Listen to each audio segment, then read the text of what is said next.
I never thought much about the old freezer in our basement. It had been there since before we moved in, a massive, ancient thing with a faded white exterior and rust creeping along the edges. It hummed softly, the kind of noise you don't notice until the silence makes you remember it's there. My mom joked it was older than me, and probably tougher too. But we never used it for much, just frozen vegetables and the occasional bulk bag of chicken breasts when the sales were good. That's all it ever was to me. Until it wasn't. It started about 3 weeks ago, when my roommate Jenna told me she'd heard it click open in the middle of the night. Like the latch popped, she said over breakfast, her voice casual but her eyes a little wary. I thought maybe you were getting something, but when I checked, it was still closed. I brushed it off. It's old. The seal's probably loose. She didn't argue, but she didn't look convinced either. The next few nights, I started noticing things too. I'd hear a faint creaking noise coming from downstairs, like the sound of a door slowly opening and closing. The kind of sound you could write off if you were tired enough, or had the TV on just loud enough to mask it. But once you heard it, you couldn't ignore it. One night, I decided to check it out. It was around 2 a.m., and Jenna was asleep. I grabbed my phone for light and tiptoed down the basement stairs. The air was colder than usual, the concrete floor icy under my bare feet. The freezer sat in its usual corner, hulking and innocuous, its surface covered with old magnets and faded grocery lists. I stood there for a moment, half expecting something dramatic to happen. The latch didn't pop. The door didn't creak open. It just hummed softly, oblivious to my paranoia. I even gave the door a tug to make sure it was sealed. It held firm. Satisfied, I turned to head back upstairs. That's when I noticed the smell. It was faint at first, a sour, metallic tang that made me pause mid-step. It wasn't the usual musty basement smell. It was sharper, like iron left to rust in stagnant water. I wrinkled my nose and looked back at the freezer. The smell seemed stronger near it. My stomach churned a little, but I told myself it was just old food. Maybe something had gone bad. The next day, I convinced Jenna to help me clean it out. If it stinks that bad, we should just throw everything away, I said, trying to sound more confident than I felt. She nodded, but I could tell she didn't want to be down there any more than I did. When we opened the freezer, the smell hit us like a wall. It wasn't just bad, it was wrong. Jenna gagged and turned away, muttering something about grabbing a mask from upstairs. I stayed, breathing shallowly as I started pulling things out. Frost-covered bags of vegetables, a half-empty tub of ice cream, a forgotten pack of fish sticks. All normal, all frozen solid. But the smell didn't make sense. Nothing in there looked rotten, and the stench wasn't coming from the food. It was coming from the freezer itself. I reached for the bottom, where a thin layer of ice had built up over the years. As I scraped it away, my fingers brushed something hard and uneven.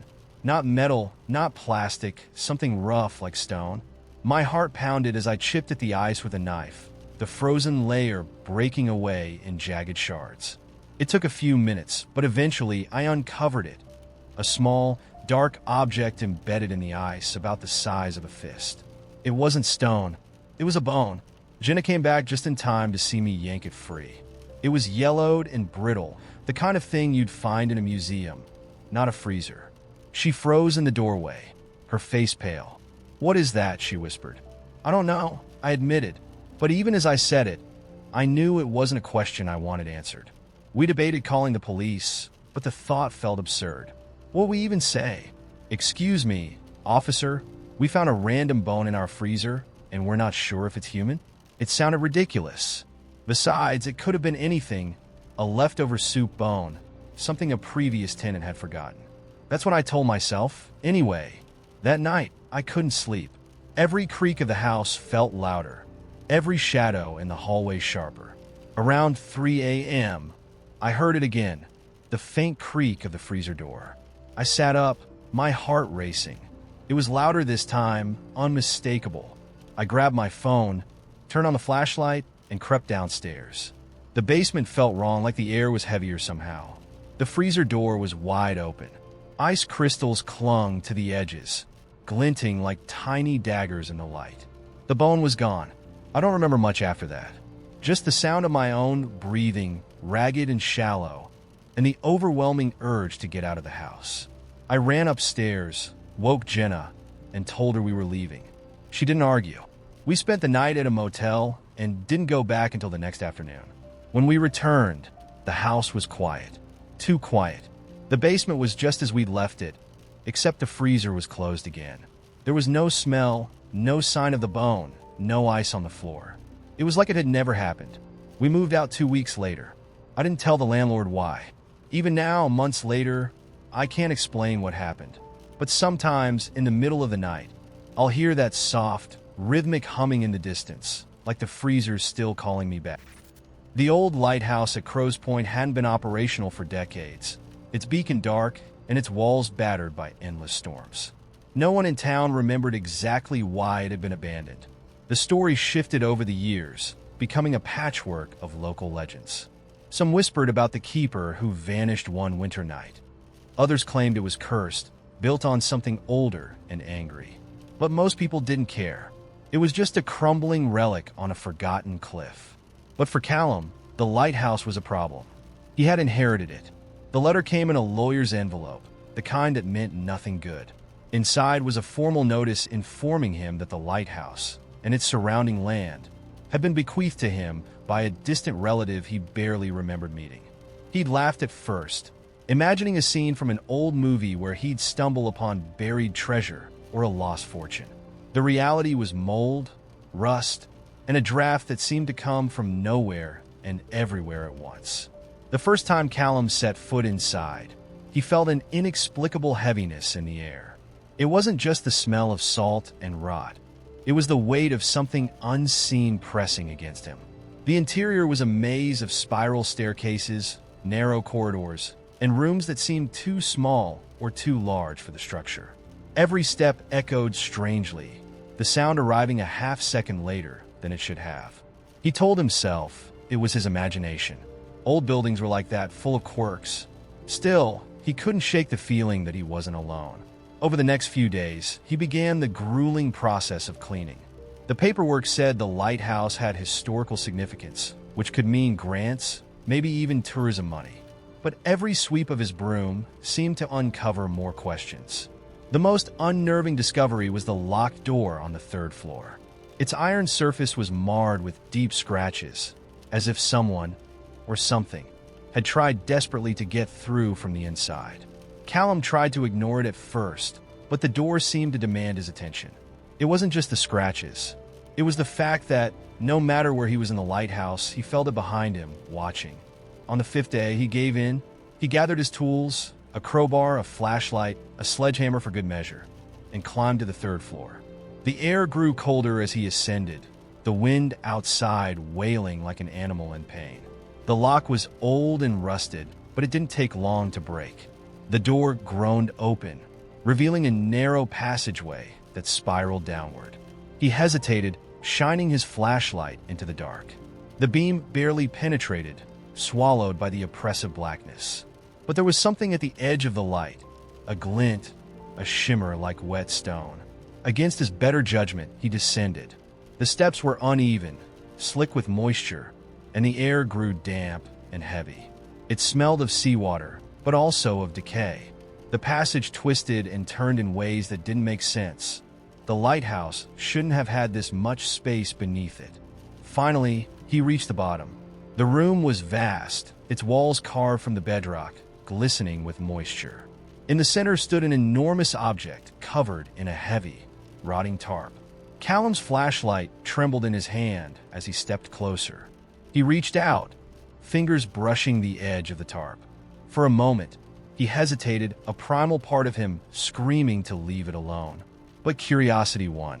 He pulled the tarp away with a single motion, revealing something that didn't belong in this world. It was a machine, or perhaps something older than machines.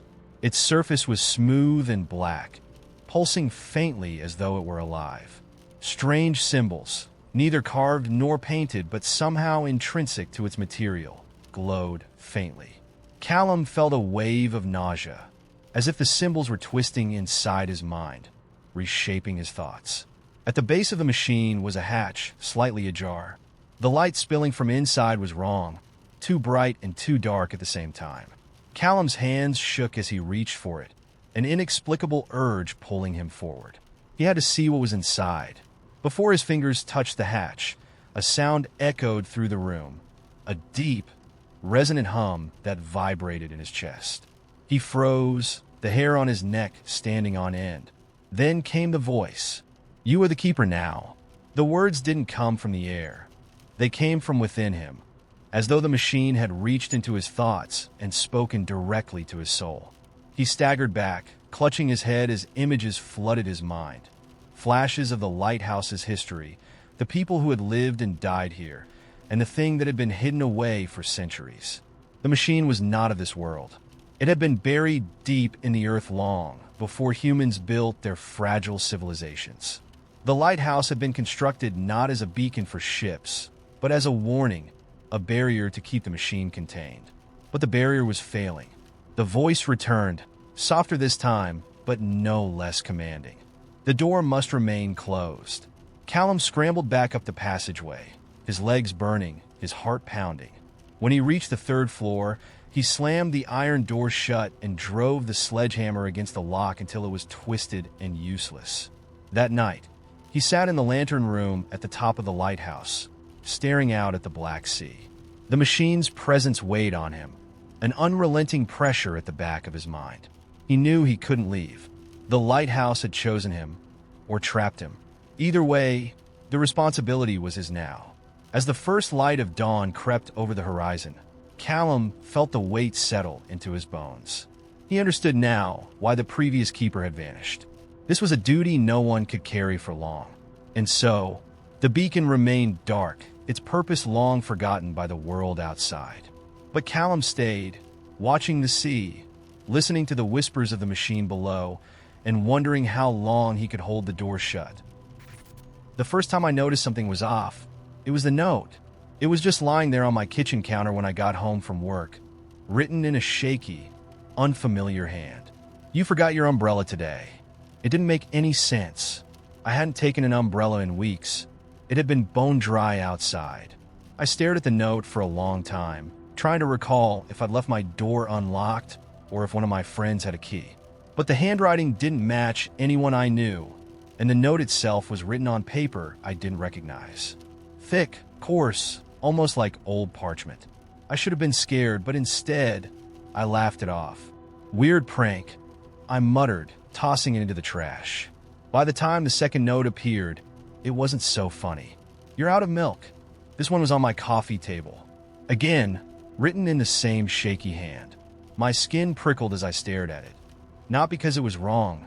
My fridge was, in fact, empty of milk, but because it felt like someone had been watching me. I double-checked all my locks, closed my blinds, and even wedged a chair under the doorknob like I'd seen in movies. That night, I barely slept. The next morning, the chair was back where it belonged at the dining table. It wasn't just the notes. Things started moving around my apartment in ways that made no sense. A glass I'd left on the counter would show up in the sink. My shoes, always tucked neatly under the coat rack, were now placed side by side in the middle of the hallway. One time, I found my bathroom mirror fogged up, as if someone had been standing there breathing heavily, except I hadn't showered in days. I told my friend Luke about it over beers, expecting him to call me paranoid. Instead, he leaned back in his chair and frowned. "Have you ever heard of mimicry? Like parrots?" I asked, confused. "No, like paranormal mimicry," he said, lowering his voice like we were in a horror movie. "It's this thing where something notices you. A presence. It starts with little stuff, copying your routine, learning how you live. You don't even realize it's happening at first. Then it gets closer." I laughed it off at the time, but his words stuck with me. A presence. That's what it felt like. A shadow just out of sight. Something waiting for me to notice it. I tried to convince myself it wasn't real. Just stress. I wasn't eating enough, sleeping enough. I started ignoring the notes, throwing them away without reading them. But ignoring it didn't make it go away. The day everything changed, I was running late for work. I reached for my favorite mug to pour coffee, only to find it missing. I tore apart the kitchen looking for it, grumbling under my breath, when something outside the window caught my eye. My mug was sitting on the ledge, 3 stories up. I don't know how long I stood there staring. The mug was balanced perfectly, as if mocking me. I didn't even try to retrieve it. I left for work without my coffee, heart pounding the whole way. When I got home that evening, the mug was back on the counter, filled with fresh coffee. I didn't drink it. By then I started noticing other things. My reflection in the mirror didn't always look right. Sometimes it moved a half second too late, or its expression didn't match mine. I'd walk into a room and feel like I'd just missed something, like someone had been there moments before. The final straw came late one night when I woke up to the sound of my own voice. I froze in bed, my ears straining to make sense of it. The sound was faint but unmistakable, my voice whispering softly from the living room. Slowly, I crept down the hallway, every step agonizingly loud in the silence. When I reached the doorway, I peeked inside. The room was empty, but the whispers continued, coming from the far corner, with a shadow of my coat rack stretched unnaturally long. It was saying something over and over again, a low, rhythmic chant. I leaned in, barely breathing, and caught the words. "I'm here now. I'm here now. I'm here now." I ran. I grabbed my keys, my wallet, and I didn't stop running until I reached my car. I spent the night at a 24-hour diner, nursing coffee until the sun came up. I didn't go back until daylight, and when I did, the apartment felt wrong. It was like walking into someone else's home. The air was thick with the smell of burnt coffee, and the mirrors had been removed from every surface. I didn't even pack. I left the lease and signed, grabbed the bare essentials, and moved into a hotel that same day. For a while, I thought I'd escaped it, whatever it was. But 2 weeks later, a package arrived at the hotel for me. No return address. I opened it cautiously, my stomach sinking. Inside was my favorite mug, filled to the brim with fresh coffee. And beneath it, a note. "You forgot your umbrella today." I was scrolling through old photos on my phone, killing time before an appointment, when I stumbled across it. An image of me sitting at a picnic table under a pale blue sky, smiling at the camera. It was the kind of casual, unremarkable photo you'd take on a sunny afternoon. The problem was I didn't remember that day. Not the outfit I was wearing, not the location, not even the people in the background. I stared at the picture for a long time, hoping it would jog something loose. I must have taken it, right? Or someone I knew must have. I checked the timestamp. 3 weeks ago. Nothing about that date rang a bell. Still, I reasoned people forget things. Maybe it was a work outing I'd blanked on. I was about to scroll past it when I noticed something else. In the lower corner of the photo, blurred but unmistakable, was my face. A second version of me, just out of focus, standing in the background. I dropped my phone. For a few seconds, I sat frozen, my pulse pounding in my ears. When I finally worked up the nerve to look at the photo again, the figure was gone. It was just me at the picnic table, smiling in that unfamiliar setting. I told myself I'd imagined it. An optical illusion, a trick of the light. And maybe I would have believed that, if not for what happened the next day. I was leaving my apartment in the morning, running late as usual, when I heard footsteps behind me on the stairs. I turned, expecting to see a neighbor, but the stairwell was empty. I started walking again, faster this time, and heard the footsteps again, closer. I whipped around, but there was no one there. And yet, I wasn't alone. I could feel it, like the pressure of someone standing too close. My skin prickled, and my breath came in shallow bursts. I practically ran out of the building, and for the rest of the day, I couldn't shake the feeling that I was being followed.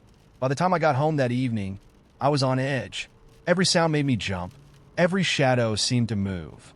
I double-locked my door, drew the curtains, and sat on the couch, trying to convince myself it was all in my head. But then I saw it again, my reflection in the darkened TV screen. I wasn't moving, but it was subtle at first, a flicker of the eyes, a tilt of the head. Then, slowly, my reflection smiled. Not the kind of smile you give to a friend or a stranger. It was the kind of smile a predator gives its prey. I bolted from the room, slamming the bedroom door behind me. My heart was hammering so hard I thought it might break through my ribs. I sat on the edge of the bed, clutching my phone, but I didn't know who to call. What would I even say? "Hi, I think my reflection is trying to kill me." I didn't sleep that night. Every time I closed my eyes, I felt it, the presence. Watching, waiting, The next morning, things got worse. When I stepped into the shower, I noticed scratches on my arms. Thin, parallel lines, almost like claw marks. I hadn't felt anything when they happened, and I had no idea how I'd gotten them. I wrapped a towel around myself and went back to my room, avoiding every reflective surface. But when I opened my closet to grab clothes, something tumbled out. It was a shirt I didn't own, faded red, with a fraying hem. It smelled faintly of smoke, and the tag had been cut off. I stared at it, a knot forming in my stomach. I knew I hadn't bought it. I knew I'd never seen it before. But at the same time, it felt familiar. That's when I heard the laugh. It was soft at first, almost like a breath. Then it grew louder, echoing in the stillness of the room. It was coming from everywhere and nowhere, a sound that didn't belong in this world. "Who's there?" I shouted, my voice cracking. The laugh stopped abruptly, and for a moment, the silence was even worse. Then, from the corner of the room, I heard a voice. "You're finally noticing."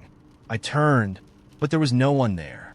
My legs shook as I backed toward the door. "Noticing what?" I whispered, barely able to get the words out. "Us." The voice wasn't coming from the corner anymore. It was inside my head. I stumbled out of the apartment, not even bothering to grab shoes or a jacket. I needed to be around people, somewhere public, somewhere safe. I ended up at a coffee shop a few blocks away, trembling as I ordered a drink I didn't even want. The barista gave me a strange look, but I didn't care. I sat at a table near the window, clutching the mug for warmth, and tried to calm down. That's when I saw her.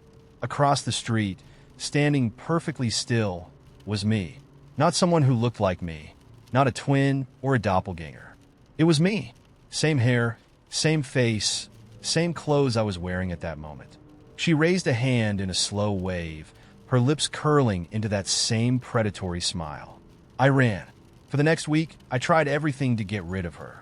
Sage, salt, a priest. Nothing worked. She was always there, just out of reach. In reflections, in the corner of my eye, in places I couldn't possibly be. Then last night, she stepped through. I woke up to find her sitting on the edge of my bed, watching me with my own eyes. Her presence felt like ice water running through my veins. I couldn't move, couldn't scream. She leaned closer, and I realized her smile was wrong. Too many teeth. "You've been such a good host," she said, her voice a distorted echo of mine. I wanted to ask what she meant, but I couldn't speak. "Don't worry," she whispered. "It'll be painless. For you anyway." She reached out and touched my face, and everything went black. When I woke up this morning, I wasn't in my bed. I was standing in front of the mirror, staring at my reflection. It smiled at me, and I smiled back. 3 short raps, measured and deliberate. Not the frantic pounding of an emergency or the playful tap of a friend stopping by. Just 3 clean knocks. I didn't answer. I live alone in a 3rd-floor walk-up, and no one ever visits me, especially not at that hour. It wasn't Halloween, no kids playing pranks. I stared at the door from the safety of my bed, heart racing, until the knocks came again. 3, just like before. This time, I forced myself to get up, crossing the room with my phone gripped tight in one hand. I peered through the peephole. No one was there. The hallway was empty, bathed in the dim, flickering light of the old overhead bulb. I stood there for a long time, expecting something, anything, but nothing happened. I checked the locks twice, then went back to bed, telling myself it was just a dream. But when I woke up, the door was open. I didn't hear it unlock. I didn't hear it swing on its creaky hinges. It was just ajar, a crack wide enough to see the shadows in the hallway stretching toward my apartment like fingers reaching for something. I grabbed a knife from the kitchen and swept through every room, every closet, every corner. There was no one there. Nothing was missing, except for the photo on my nightstand. The one of my sister and me from a family trip years ago. Gone. I convinced myself that maybe I'd misplaced it. Maybe I'd taken it down without remembering. I had no other explanation. I shoved the incident to the back of my mind and went to work, pretending my life hadn't taken a sudden left turn into the bizarre. But things got worse after that. The next night, the knocking came back. Same time, 3 knocks. I didn't even get out of bed this time. I just lay there, clutching the covers and staring at the door. At 3 a.m., my phone buzzed with a text from a number I didn't recognize. "You should answer." I blocked the number, but my hands wouldn't stop shaking. The door stayed shut that night. But in the morning, I found a piece of paper folded neatly on the doormat. It wasn't there when I opened the door. It wasn't there when I locked it, but somehow it appeared. The paper was blank, except for 3 words written in pencil. "Stop ignoring me." I didn't know what it meant, but I could feel something watching me. The kind of feeling you get when someone is standing too close behind you, breathing down your neck. The air in my apartment was heavy, almost oppressive. I didn't sleep the next night. I just sat on the couch, knife in hand, waiting for the knocking. This time, it didn't come. Instead, I woke up, still sitting on the couch, though I didn't remember falling asleep, to the sound of voices. Not loud, not angry, just murmurs. Whispers. They came from the walls, from the pipes, from inside my head. I couldn't make out the words, but the tone was wrong. Too smooth, too calm, like they were trying to comfort me, but didn't quite know how. Then I saw it. The photo of my sister was back, propped neatly on the nightstand where it had been before. But it wasn't the same picture. Her face was scratched out. Deep gouges, jagged and deliberate, ripped through the photo where she used to smile. My own face, though, was untouched. But it wasn't me. Not really. The me in the photo was staring straight ahead, eyes too wide, mouth slightly open, like I was on the verge of screaming. I should have left then, packed a bag, found a motel, slept in my car, anything but stay there. But I didn't. I stayed because part of me wanted to understand. The next night, everything changed. It wasn't the knocking this time. It was footsteps. Slow, deliberate footsteps pacing back and forth outside my door. They stopped for a long moment, then started again. I crept to the peephole, hands trembling, and looked out. At first, I didn't see anything. Just the same empty hallway. But then something shifted. The air rippled, like heat waves rising off asphalt, and a figure appeared. I can't describe it. Not really. It wasn't a person, though it had the rough shape of one. Tall, thin, impossibly still. It was like looking at a smear on the world, a distortion that my eyes couldn't fully register. And it was staring directly at me. I stumbled back, knocking over a chair, and when I looked again, it was gone. But the footsteps hadn't stopped. They were inside now. I ran.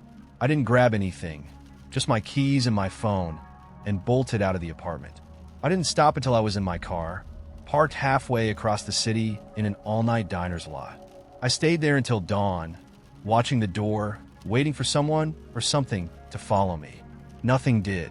When I finally went back to the apartment the next day, everything was normal, or almost normal. The photo was gone. The note was gone. Even the scratch marks on the inside of my door, the ones I swore I'd seen when I ran, had vanished. The only thing out of place was a single post-it note on the fridge, written in handwriting I didn't recognize. I'm not done. I've been trying to move on.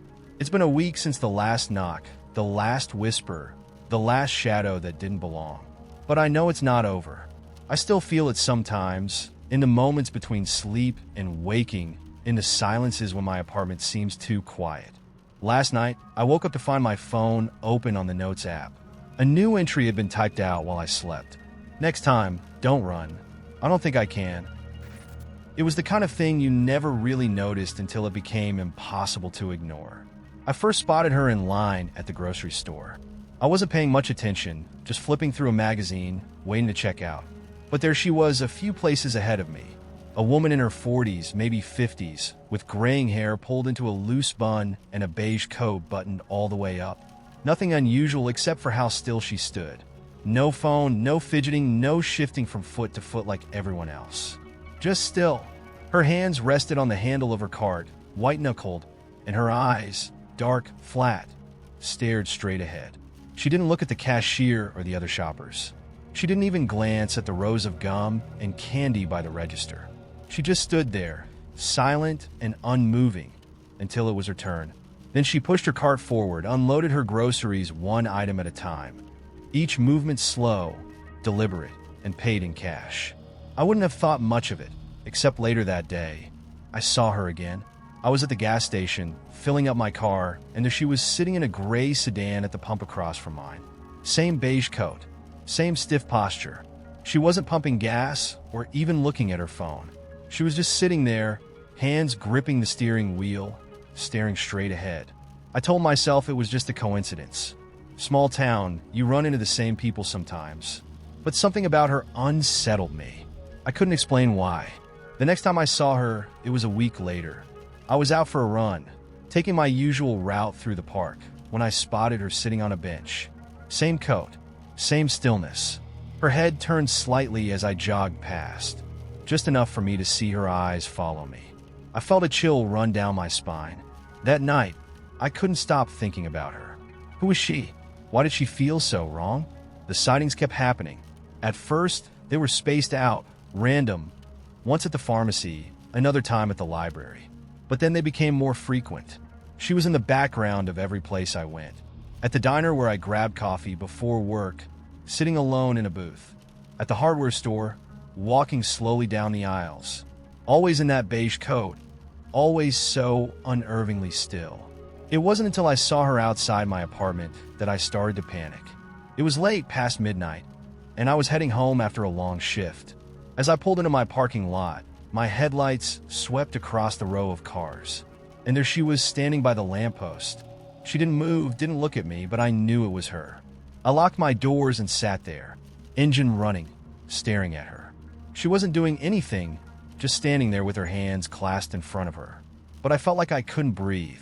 I don't know how long I sat there, but eventually I worked up the nerve to get out of the car. When I looked back at the lamppost, she was gone. The next morning, I tried to convince myself it was nothing. Maybe I was just imagining things, letting my paranoia get the best of me. But then the letter arrived. It was waiting for me in my mailbox. No return address. Just my name written in neat, looping handwriting on the envelope. Inside was a single piece of paper. I see you. My stomach dropped. I called the police, but what could I tell them? That a woman in a beige coat had been following me around town? That she'd sent me a vaguely creepy note? They filed a report, but didn't seem to take it seriously. Probably a prank, the officer said. Let us know if anything else happens. That night, I couldn't sleep. Every creak of the apartment made me jump. I kept checking the locks, peeking through the curtains, half expecting to see her standing outside again. When I woke up the next morning, there was a message written on my bathroom mirror. Stop running. The steam on the mirror was fresh, damp against my fingertips. I hadn't showered yet. I packed a bag and left town that same day. I stayed with a friend 2 cities over, not telling anyone where I'd gone. For a week, I tried to convince myself it was over, that I was safe, that whoever or whatever she couldn't find me. And then one night, I heard it, a knock at the door, soft at first, then louder, persistent. I crept to the peephole, heart pounding, and looked out. She was there. Her beige coat was gone, replaced with a plain gray dress. Her hands were at her sides now, her knuckles bruised and raw. And her face was smiling. The knock came again, harder this time, rattling the door in its frame. I backed away, grabbing my phone to call the police, but when I looked back at the door, she was inside. I don't know how she got in. The locks hadn't moved. The chain was still on, but she was there, standing in the middle of the room, staring at me. She opened her mouth, and for the first time, she spoke. "Your turn," she said. That's the last thing I remember before I blacked out. When I woke up, the room was empty. She was gone. I moved again after that, farther this time, cut off contact with everyone, changed my number, started over. But no matter where I go, she always finds me. Sometimes it takes days, sometimes weeks, but eventually, I'll see her. At the grocery store, at the gas station, sitting on a bench in the park, her eyes following me as I pass. Always watching, always waiting. And one day, I know, it won't be my turn anymore. It'll be yours. It was supposed to be a celebration. My brother Alex had landed his dream job, and I had promised him a night out to toast his success. He deserved it. Years of clawing his way through grueling hours, odd jobs, and bad bosses had finally paid off. We met at a low-lit bar near his place, the kind of spot that felt cozy, but not too familiar, where the bartender was friendly enough but didn't ask too many questions.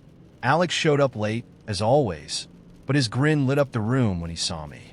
We ordered drinks and fell into the usual rhythm, teasing, catching up, laughing about our shared disasters growing up. Everything felt light, easy, normal. It was well past midnight when we decided to head out. The streets were quiet, wrapped in that eerie stillness that only big cities get at night, when the world feels both endless and empty. Alex suggested walking home. "It's just a few blocks," he said, shrugging. Halfway there, we heard it, a muffled cry, faint but unmistakable. It came from the alley to our left, a dark gash between two old buildings. Alex stopped mid-stride, his head tilting like a dog picking up a far-off whistle. "Did you hear that?" he asked. "Probably a cat," I said, already moving. The last thing I wanted was to investigate weird noises in a sketchy alley at 1 a.m. But Alex wasn't moving. He was staring into the shadows, his jaw tightening. "No," he said. "That was someone. Someone's hurt." Before I could stop him, he was walking toward the sound. I cursed under my breath and followed, every instinct screaming at me to turn back. The alley smelled like damp concrete and garbage. A single flickering streetlight illuminated just enough to make the shadows deeper. As we moved closer, the cry came again, louder this time, a desperate, choking sound. "Hello?" Alex called out, his voice steady but cautious. No answer. We turned a corner, and that's when we saw her. A woman, slumped against the wall, clutching her side. Her face was pale, her breathing shallow. Blood seeped through her fingers, pooling on the ground beneath her. "Oh my God," Alex whispered, rushing to her. "Wait," I hissed, grabbing his arm. "What if it's a setup?" Alex shook me off, kneeling beside her. Hey, he said softly, his hands hovering uncertainly over her. "What happened? Who did this?" Her eyes fluttered open, wide and glassy. She tried to speak, but the words came out in broken gasps. "He's still here." Before I could process what she meant, a sound behind us made my blood run cold. The unmistakable click of a gun being cocked. "Step away from her," a voice said. It was calm, almost polite, but it carried a weight that froze me in place. I turned slowly. A man stood at the mouth of the alley, his silhouette sharp against the faint glow of the streetlight. He wasn't large, but there was something about the way he held himself, composed, controlled, that screamed danger. The gun in his hand didn't hurt his case either. Alex stood, putting himself between me and the man. "Look, we don't want any trouble," he said, his hands raised. "She's hurt. She needs help." The man tilted his head, considering Alex like he was deciding whether or not to swat a fly. "She shouldn't have run," he said finally. "None of this would have happened if she'd just stayed put." Alex didn't back down. "She's bleeding out. Let us take her to a hospital." The man sighed, almost like he was bored. "Not your problem." My heart was pounding so hard I thought it might burst. Every part of me wanted to grab Alex and bolt, but I knew we wouldn't get far. The alley was a dead end. The woman moaned softly, her head lolling to the side. The man's eyes flicked to her, and for a split second his guard dropped. Alex took his chance. He lunged forward, his hand closing around the man's wrist. The gun went off, the deafening crack echoing through the alley. My ears rang as I stumbled back, instinctively throwing my hands up. Alex wrestled the man to the ground, the gun skittering across the pavement. They struggled, a chaotic blur of limbs and curses. I didn't think. I just moved, grabbing the nearest thing I could find, a broken bottle. I rushed forward and swung it down hard. The man let out a sharp cry as the glass connected with his shoulder. Alex took advantage, delivering a punch that knocked him out cold. For a moment, the only sound was our ragged breathing. Then Alex turned to me, his face pale but resolute. "Grab the gun," he said. I nodded, my hands shaking as I picked it up. It felt heavier than I expected, cold and foreign. "We need to call the cops," I said, my voice trembling. Alex nodded, pulling out his phone. But as he dialed, I noticed the woman. She was staring at us, her expression unreadable. "Thank you," she whispered, her voice weak but steady. "But you shouldn't have gotten involved." Before I could ask what she meant, she slumped forward unconscious. The cops arrived minutes later, taking the man into custody and rushing the woman to the hospital. Alex and I gave our statements, but something about the whole thing felt off. The way the man had spoken, the way the woman had warned us. Weeks later, I saw a news report. A criminal organization had been dismantled, its leaders arrested in a major sting operation. The report mentioned an informant, a woman who had narrowly escaped retaliation. Her picture flashed on the screen, and my stomach dropped. It was her. Alex and I never talked about that night again. But every now and then, I wonder, if we'd known what we were stepping into, would we still have stopped? I'd like to think we would, but honestly, I'm not so sure. It started with the mail. A plain white envelope in my mailbox with no return address, and my name printed in bold, black letters. Inside was a single sheet of paper that read, "I hope you're happy with your choices." That was it. No signature, no context. Just those 7 words, stark and heavy against the paper. At first, I thought it was some weird marketing stunt, an attempt to sell me insurance or therapy. But as the days passed, I couldn't shake the feeling that it was something else. Something personal. I asked around the building, casually at first. Anyone else get weird mail recently? My neighbor, an older woman with a thick Russian accent, gave me a puzzled look and shook her head. The guy from 2B, who always smelled faintly of weed, just shrugged and mumbled something about spam. Nobody seemed to know anything. The second envelope arrived 3 days later, slipped under my door this time. Same type of paper, same bold font. This one read, "You should lock your windows. I live on the 3rd floor." I checked every lock, every latch, every conceivable point of entry, and then I sat in the middle of the room, staring at the note, trying to steady my breathing. It felt like a prank, but there was an undercurrent of malice I couldn't ignore. The words seemed to hum with it, vibrating in my skull long after I'd crumpled the note and thrown it away. The 3rd envelope arrived while I was at work. It was taped to my fridge when I got home. "You've been pretending for too long." Pretending what? I didn't understand. I searched the apartment, flinging open closets, yanking drawers out of their tracks, but everything was in its place. No signs of forced entry. No trace of anyone who might have left the note. I considered calling the police, but what would I even say? That someone was playing a cryptic game of cat and mouse with me through the postal system? I left the note on the counter, fully intending to ignore it, but that night I dreamed of a man standing at the foot of my bed. He was tall and indistinct, like a silhouette cut out of the dark. His voice was low and mechanical, vibrating through my skull like a tuning fork. "You're not supposed to be here," he said. I woke up drenched in sweat, heart pounding.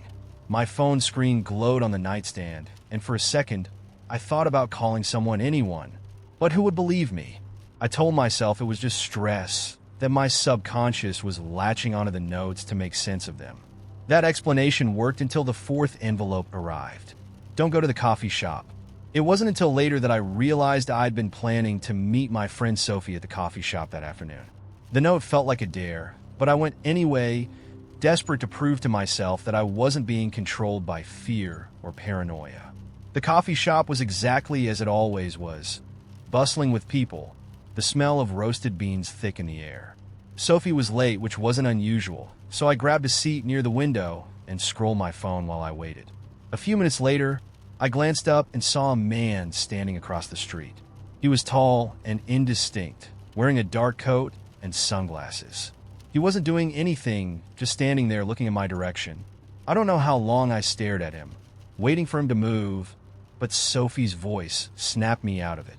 "Hey, sorry I'm late," she said, sliding into the seat across from me. I turned back to the window, but the man was gone. The rest of the day passed in a fog. I couldn't shake the feeling that I was being watched, even in my own apartment. Every creak of the floorboards felt deliberate, every shadow too long and too deep. When the 5th note came, I wasn't even surprised. "You should tell Sophie the truth." The truth about what? Sophie and I have been friends since college. We've been through everything together: breakups, family drama, late-night study sessions fueled by energy drinks, and bad decisions. I had no secrets to tell, but the notes didn't stop. They kept coming, one after another, their messages growing stranger and more accusatory. "You know this isn't real. You're wasting time. They're coming for you. The last one arrived yesterday. It didn't say anything. It was just a blank sheet of paper with a single fingerprint smudged in the corner. This morning, I woke up to find my apartment completely empty. Furniture, clothes, books, everything was gone, as if I'd never lived there. Even my phone was missing. I ran outside in a panic, hoping to find anyone, who could explain what was happening. The street was empty. The buildings, the cars, even the trees. Everything was covered in a fine, gray dust like the aftermath of an explosion. The sky was flat and pale, with no sun, no clouds, no movement. I wandered for hours, or what felt like hours. Time seemed slippery, hard to grasp. Eventually, I found a single envelope lying in the middle of the road. My name was printed on the front, the bold letters stark against the paper. I opened it with trembling hands. Do you remember now? And then I did. I remembered the crash, the screech of tires, the shattering of glass, the weightlessness as my car flipped end over end, and the cold silence that followed. This isn't my life. It never was. But if I'm not alive, then what is this? Where am I? The notes were right about one thing. I've been pretending for too long. The cafe was alive with the ambient hum of coffee grinders and murmured conversations. Among the small, mismatched tables, an old man sat in the corner near the window, scribbling something in a notebook. Lisa noticed him immediately. He didn't look like a regular. She'd been coming here for years, watching faces come and go. But his was new, and there was something about him, the way he held his pen, the intensity in his posture, that made her pause. She had only meant to grab a coffee and read her emails before heading back to work. But she found herself sitting at the table across from him, her back turned just enough to catch glimpses of him in the reflection of the cafe's glass door. He seemed entirely lost in his writing, oblivious to the world around him. It was oddly mesmerizing. Lisa couldn't say why she did it, why she leaned forward and adjusted her phone just so, angling the camera to capture his reflection. Maybe it was curiosity, maybe boredom, maybe it was something deeper, some quiet compulsion she couldn't yet name. She snapped a picture. The shutter was silent, but her guilt was loud.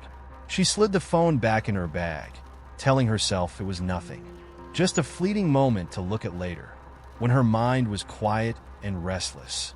When she got home that night, the old man was the last thing she expected to think about. The day had been long and tiring.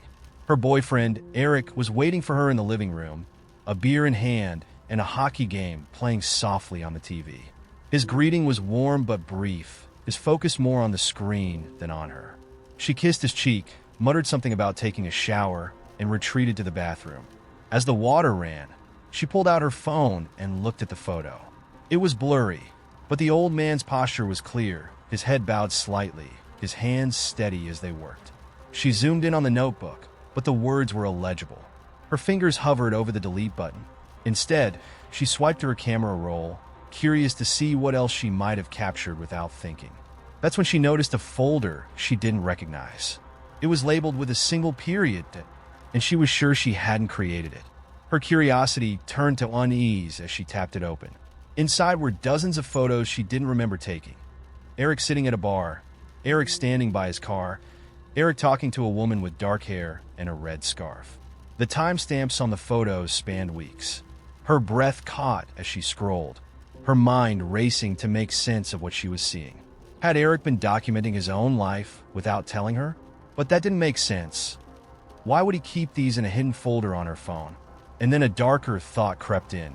Someone else had taken these. Someone had been following Eric. She dropped her phone, her heart hammering in her chest. The shower water pounded against the tiles, a steady rhythm that felt like a countdown.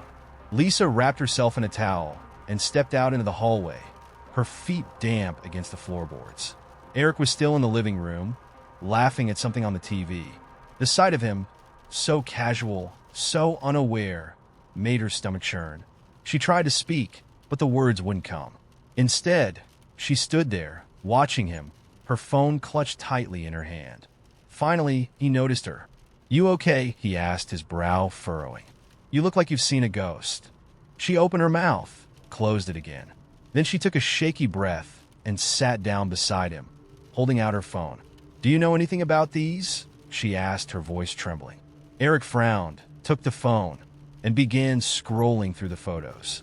His face remained calm, but Lisa noticed the slight tightening of his jaw, the way his fingers gripped the device just a little too hard. "Where did you get these?" he asked, his tone guarded. "I didn't," she said. "They're on my phone, but I didn't take them. I don't even know who that woman is." Eric stared at the screen for a long moment before handing the phone back. He didn't meet her eyes. "It's probably some weird tech glitch," he said. "Phones do strange things sometimes." "A glitch?" Lisa repeated, incredulous. "Eric, these are pictures of you. With another woman." "It's not what it looks like," he said quickly. Too quickly. Her blood ran cold. "Then what is it?" Eric stood up, running a hand through his hair. "I don't know, Lisa. Maybe someone's messing with you. With us. People can hack phones, you know. Steal pictures, plant stuff. It happens all the time." "Does it?" she asked, her voice rising. "Because it sounds like you're trying really hard to explain something you don't want to admit." He turned to her then, his eyes sharp and pleading. "You're being paranoid," he said. "There's nothing going on." But the cracks in his voice betrayed him. And as Lisa stared at him, a memory surfaced, small, insignificant at the time, but now glaringly bright. 2 weeks ago, Eric had left his phone at home by mistake. She'd noticed it buzzing on the counter, a text from someone labeled simply as "read." She hadn't opened it. She wasn't the type to snoop. But now she wished she had. "Who's Red?" she asked, her voice cutting through the tension like a knife. Eric froze. The silence that followed was deafening. "Lisa," he began, but she didn't let him finish. "Don't lie to me," she said, her voice shaking. "Not now." And then, finally, the truth spilled out. Red was the woman in the photos. Her real name was Elena, someone he'd met at work. "It wasn't serious," he insisted. "It was just a few drinks, a few conversations. I swear, it didn't go further than that." But Lisa didn't believe him. The weight of the hidden folder, the lies, the secrets, it all felt too heavy, too calculated. She stood up, her heart pounding, and walked to the door. "Lisa, wait," Eric called after her. But she didn't stop. She stepped out into the night, the cold air biting at her skin. Her phone buzzed in her hand. A new notification. It was an email from an unknown sender. Subject line, "You missed a few pictures." Lisa's hands trembled as she opened it. Attached were more photos, dozens of them, not just of Eric, but of her. At work, at the grocery store, walking in the park. And at the very bottom was a message. "Be careful who you trust." I've always been the kind of person who volunteers for the mundane errands no one else wants to do. It's not out of kindness or anything noble. I just like the quiet moments, the time to myself. So when my boss asked if someone could drop off a few documents at a client's office late one Friday evening, I raised my hand before the question was even finished. The address was in a part of town I wasn't familiar with, but I didn't mind. A drive sounded like the perfect way to unwind after a long week. The office was in an older building on the edge of downtown. It had that faded mid-century vibe, the kind of place you'd picture an insurance salesman working out of in the 1950s. The exterior was unremarkable. A flat brick facade, small windows, and a single steel door painted a dull gray. A buzzer was mounted next to the door with a handwritten label above it that read Suite 3C. I pressed the buzzer. Static crackled, and then a voice, low and scratchy, came through. "Come on up. No name. No pleasantries." Just those 3 words like a command. The door unlocked with a heavy click, and I stepped into a narrow stairwell that smelled faintly of mildew and mothballs. The only light came from a single flickering bulb overhead. As I climbed, the air grew heavier, warmer, as if the building was holding its breath. On the 3rd floor, the stairwell opened into a dim hallway. The carpet was threadbare, and the walls were covered in peeling wallpaper that might have once been green, but had faded to an unappealing grayish-brown. At the end of the hall was a door marked 3C, the numbers barely clinging to the wood. I knocked. The door opened almost immediately, revealing a man who seemed to take up too much space in the small doorway. He was tall and broad, wearing a black suit that looked a size too small, with a white shirt buttoned all the way up to his neck, but no tie. His face was oddly expressionless, his features so unremarkable they bordered on unsettling, like a mannequin brought to life. "You're here for the delivery," he said, not a question but a statement. I nodded, holding out the envelope. He didn't take it. Instead, he stepped aside, gesturing for me to come in. "The client wants to confirm receipt in person." I hesitated. "I'm just supposed to drop this off." My boss didn't say anything about. "Come in," he repeated, cutting me off. His voice was flat, emotionless, but there was something about it that made the hair on the back of my neck stand up. Against my better judgment, I stepped inside. The office was almost completely empty.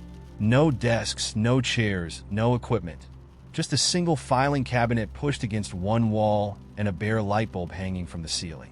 The floor was polished concrete, cold and smooth under my shoes. The room felt cavernous, like the walls extended farther than they should. "Wait here," the man said, and before I could respond, he disappeared through a door at the back of the room, shutting it behind him. I stood there, clutching the envelope, feeling the weight of the silence press down on me. The light bulb above me buzzed faintly, and I noticed that it cast no shadow on the floor. My shadow was there, faint and flickering, but the bulb didn't contribute to it. I glanced toward the back door, considering just leaving the envelope on the floor and getting the hell out of there, when something caught my eye. The filing cabinet. The drawers weren't flush against the frame. They were slightly ajar, and inside, I could see something moving. Not papers or files, but something alive. Thin, pale, and segmented, like the legs of an insect, but far too large. My stomach churned, and I took an involuntary step back. The drawer rattled, just slightly, as if whatever was inside had felt my gaze. "Don't touch anything." The man's voice made me jump, and I turned to see him standing in the doorway, watching me with those blank, mannequin-like eyes. I hadn't even heard the door open. "I wasn't," I said quickly, my voice higher than I intended. "Can I just give you this and go?" He didn't answer. Instead, he crossed the room in 3 long strides and took the envelope from my hand. For a moment, I thought he might say something. Thank me, tell me I could leave, but he just stood there, holding the envelope, staring at me like he was waiting for something. I forced a nervous laugh. "Okay, I'll see myself out." As I turned toward the door, I noticed something I hadn't before. The floor wasn't polished concrete after all. It was damp, slightly sticky, and when I glanced down, I realized why. A faint, reddish stain spread across the floor, like a spill that had soaked into the material. My breath caught, and I tried to keep moving, but my feet felt heavier with each step, as if the floor was trying to hold me in place. "Stop!" The word froze me in my tracks. "You saw something you weren't supposed to." I turned back slowly. The man was still standing in the same spot, but his face was different now. The expressionless mask was gone, replaced by something primal, almost predatory. His mouth twisted into a grin that was too wide for his face, his teeth unnaturally sharp. "I didn't see anything," I said, my voice barely above a whisper. The back door creaked open again, but this time it wasn't empty. Something was emerging, its form hidden in shadow. I only caught glimpses. Too many legs, slick and glistening. A gaping maw filled with jagged, twitching teeth. Eyes that seemed to multiply the longer I looked at them. "I'm afraid we'll need to keep you." I didn't think. I didn't plan. I just ran. The hallway felt endless, the stairs even longer. My legs burned as I stumbled down the steps, and I could hear the thing behind me, its claws scraping against the walls, its breath hot on my neck. When I burst out onto the street, the cool night air hit me like a slap, and I didn't stop running until I was back at my car. I locked the doors and peeled out of there, not daring to look back. The next day, I tried to find the building again, just to confirm it was real.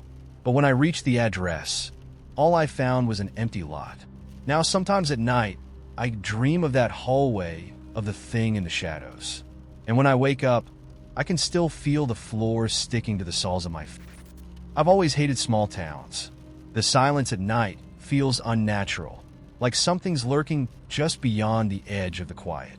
But when my grandmother passed away and left me her house, I didn't have much of a choice. City rent was breaking me, and a free place to live, even if it was in the middle of nowhere, was too good to pass up. The house itself wasn't much. Just a creaky old two-bedroom with peeling wallpaper and a yard overrun by weeds. My first night there, I sat on the porch with a beer, watching the stars blink into view. It was the kind of night that should have been peaceful, but instead it felt heavy, like the house was holding its breath, waiting for something. The next morning, I met the neighbor. He was already in my yard when I stepped outside, squatting by the mailbox with his back to me. He wore a wide-brimmed hat that hid his face and a pair of overalls stained with something dark. At first, I thought he was fixing something, but when I called out to him, he didn't respond. Can I help you?" I asked a little louder. He stood slowly, turning to face me. His face was weathered, leathery, like he'd spent decades in the sun. "Morning," he said, tipping his hat. His eyes were pale, almost colorless, and they didn't quite meet mine. "I'm Jack. Live just down the road." "Hi, Jack. I'm Claire. This is my grandmother's house." "I know," he said, his lips curling into a smile that didn't reach his eyes. "Good to have someone living here again. Place has been lonely." Something about the way he said it made my skin crawl, but I forced a polite smile. "Well, thanks. I've got a lot of work to do to get it back in shape." Jack nodded, his gaze drifting to the house. "If you need anything, you let me know. I'm always around." He walked away without another word, leaving me standing there with a faint smell of something metallic in the air. Over the next few weeks, I saw Jack constantly. He always seemed to be nearby, walking past my house, tinkering with something in his yard, or just sitting on his porch watching. At first, I thought it was just small-town friendliness, but then little things started happening. One morning, I found a mason jar on my porch. It was filled with a murky liquid, and inside was a bundle of wildflowers.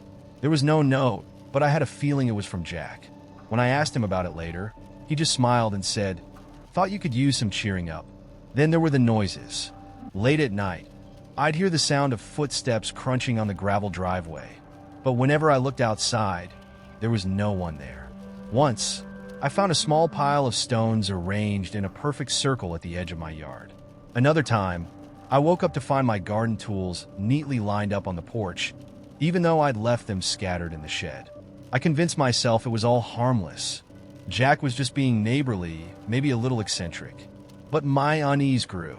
He started asking questions that felt too personal about my job, my family, why I was living alone. He always smiled when he asked, but his tone was off, like he already knew the answers. One night, I woke up to a strange sound outside my bedroom window. It was a soft, rhythmic tapping, like fingernails against the glass. My heart pounded as I crept to the window, my phone clutched tightly in my hand. When I pulled back the curtain, there was nothing there. Just the faint outline of the overgrown yard and the shadowy shapes of the trees.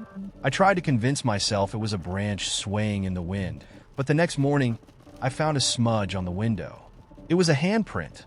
Long, thin fingers streaked with dirt. That's when I decided to install cameras. It wasn't paranoia, I told myself. It was just common sense. I didn't tell anyone, not even Jack, though I had a feeling he already knew. The first few nights, the cameras picked up nothing unusual. Just a stray cat slinking through the yard and the occasional deer wandering by. But on the fourth night, I found something that made my blood run cold. At exactly 2:13 a.m., one of the cameras caught a figure standing at the edge of my property. It was Jack. He was just standing there, staring at the house, his face partially obscured by the brim of his hat. He didn't move for nearly 10 minutes, and then, without warning, he turned and walked into the woods. I confronted him the next day. "I saw you on my cameras," I said, trying to keep my voice steady. "Why were you in my yard in the middle of the night?" Jack's expression didn't change. "Just keeping an eye out," he said. "A lot of strange things happen around here at night. Thought you'd feel safer knowing I was looking out for you." I didn't know what to say to that. His tone was calm, almost soothing, but there was an edge to it that I couldn't ignore. That night, I locked every door and window and kept the lights on. But at some point, I must have fallen asleep because I woke up to the sound of my phone buzzing. It was a notification from one of the cameras. The footage showed Jack again, but this time, he was closer, standing just outside my front door. He was holding something in his hands, though the camera angle didn't show what it was. He stayed there for a while, then slowly turned and walked away. When I opened the door the next morning, I found a small wooden carving on the porch. It was a figure of a woman, her face carefully etched with tiny, delicate lines. Her arms were raised as if in surrender or maybe despair. I don't live there anymore. I packed up and left a week later, breaking my promise to myself to fix up the house. I didn't tell Jack I was leaving, but as I drove away, I saw him standing in his yard, watching me. He didn't wave. He didn't smile. He just watched. I still don't know what he wanted, but sometimes I think about the carving, the careful detail, the way it seemed to capture something raw and vulnerable. I wonder if it was meant to be me. I haven't gone back to the house since, and I don't plan to. But every once in a while, I find myself looking out my window at night, half expecting to see a figure standing at the edge of the darkness, watching. It started during my shift at the coffee shop. I was in the middle of my usual routine, grinding beans, steaming milk, and pretending not to notice when people left lousy tips. When he walked in, at first he seemed like any other customer. Scruffy jacket, slightly worn backpack, the kind of man who could blend into a crowd. He ordered a cappuccino, paid in cash, and sat by the window. Normal, unremarkable, except he didn't leave. He nursed that one cappuccino for nearly 2 hours, staring out the window like he was watching for someone. When I wiped down the tables near him, he barely glanced up, but there was something about his stillness that unsettled me. Most people fidget, check their phones, or at least pretend to be busy. Not him. He just sat there, calm and unervingly quiet. When my shift ended, I grabbed my bag and headed out the back door, ready to collapse after 8 hours of caffeine-fueled chaos. The alley was dimly lit, but I didn't think much of it. I'd walked this path 100 times. That's when I heard footsteps behind me. I turned quickly, heart racing, only to see him. The cappuccino guy. "Hey," he said, his voice low and hesitant. "Sorry, I didn't mean to scare you." I forced a smile, my grip tightening on my bag. "Can I help you?" He hesitated, then pulled out a folded piece of paper. "You dropped this," he said, holding it out. I took the paper, confused. I hadn't dropped anything, but before I could say so, he turned and walked away, disappearing into the shadows of the alley. When I unfolded the paper, my stomach sank. It wasn't mine. It was a photo of me, taken from outside the coffee shop. In the image, I was laughing with a co-worker, completely unaware someone had been watching. Scribbled across the bottom were the words, "You look happiest when you're not pretending." I didn't sleep that night. Every creak and groan of my apartment building made me jump. And by morning, I convinced myself it was just some creepy, but ultimately harmless prank. People get weird crushes on baristas all the time, right? But then things started getting personal. The next day, I found another photo slipped under my apartment door. This one was of me walking home from work, my headphones in, completely oblivious. On the back, in the same handwriting, it said, "You really shouldn't wear those headphones. They make you vulnerable." I reported it to the police, but they didn't take it seriously. No threats, no name, no clear evidence of stalking. "Probably someone messing with you," the officer said with a shrug. "Let us know if it escalates." It did. A week later, I was at the grocery store, picking out apples when I felt that same prickling sensation at the back of my neck. I turned, and there he was standing at the end of the aisle, pretending to browse the cereal. Our eyes met, and he smiled, a small, almost shy smile, like we shared some unspoken secret. I left my cart and walked straight out of the store, my heart pounding. That night, I found a note taped to my window. "My second-floor window. You're making this harder than it needs to be." I stayed with a friend for a few days after that, too scared to be alone in my apartment. But life doesn't stop for fear, and eventually, I had to go back. When I did, I found something waiting for me, a small box on my kitchen counter. The box contained a phone, a cheap flip phone, the kind you'd find at a gas station. It buzzed as soon as I opened it. A single text appeared on the screen, "It's safer if we talk this way." My hands shook as I stared at the message. How had he gotten into my apartment? The locks were intact, no signs of forced entry. I dropped the phone into the nearest trash bin and spent the next 2 hours scouring every corner of my apartment, looking for hidden cameras, microphones, anything. I didn't find anything, but I couldn't shake the feeling that I wasn't alone. The next day, I came home to find my front door slightly ajar. I froze. Had I forgotten to lock it? My brain screamed at me to turn around and call the police, but I couldn't stop myself from stepping inside. The apartment looked untouched. No signs of a break-in, nothing missing. But on the coffee table, there was a single item, my childhood diary. I hadn't seen it in years. It had been packed away in a box at my parents' house, miles away from here. I opened it with trembling hands, flipping through the familiar pages until I found an entry that had been highlighted in bright yellow. I just want someone to notice me, someone who really sees me. Next to it, in the same handwriting as the notes, was a response. I see you. That's when I realized this wasn't random. He didn't just pick me out of a crowd. He knew me, or at least he thought he did. I tried to piece it together. An old classmate? A neighbor from my childhood? Someone I'd crossed paths with years ago and forgotten? The police were more concerned this time, especially when I mentioned the break-in and the diary. They sent someone to patrol the area and suggested I stay somewhere else for a while. That night, as I packed a bag to leave, the flip phone buzzed again. I'd forgotten I'd taken it out of the trash earlier, intending to hand it over to the police. This time, the message was a video. It was me, sitting in my living room, talking on the phone, completely unaware I was being filmed. The angle was low, like it had been taken from outside my window. The timestamp was from 2 nights ago. I dropped the phone, my chest tightening as panic set in. I called the police, but by the time they arrived, the phone was gone. I never heard it buzz again. I moved a month later, changing cities and cutting ties with nearly everyone except my closest friends and family. I wish I could say that was the end of it, but sometimes I get the feeling I'm still being watched.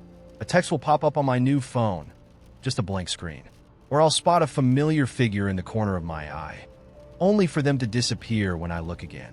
I tell myself it's just paranoia, that I'm imagining things. But every once in a while, I find something that doesn't belong. A photograph slipped into my mailbox, a note tucked under my windshield wiper. And the message is always the same. I see. The postcards started arriving in early spring, right after I moved into the little house on Juniper Street.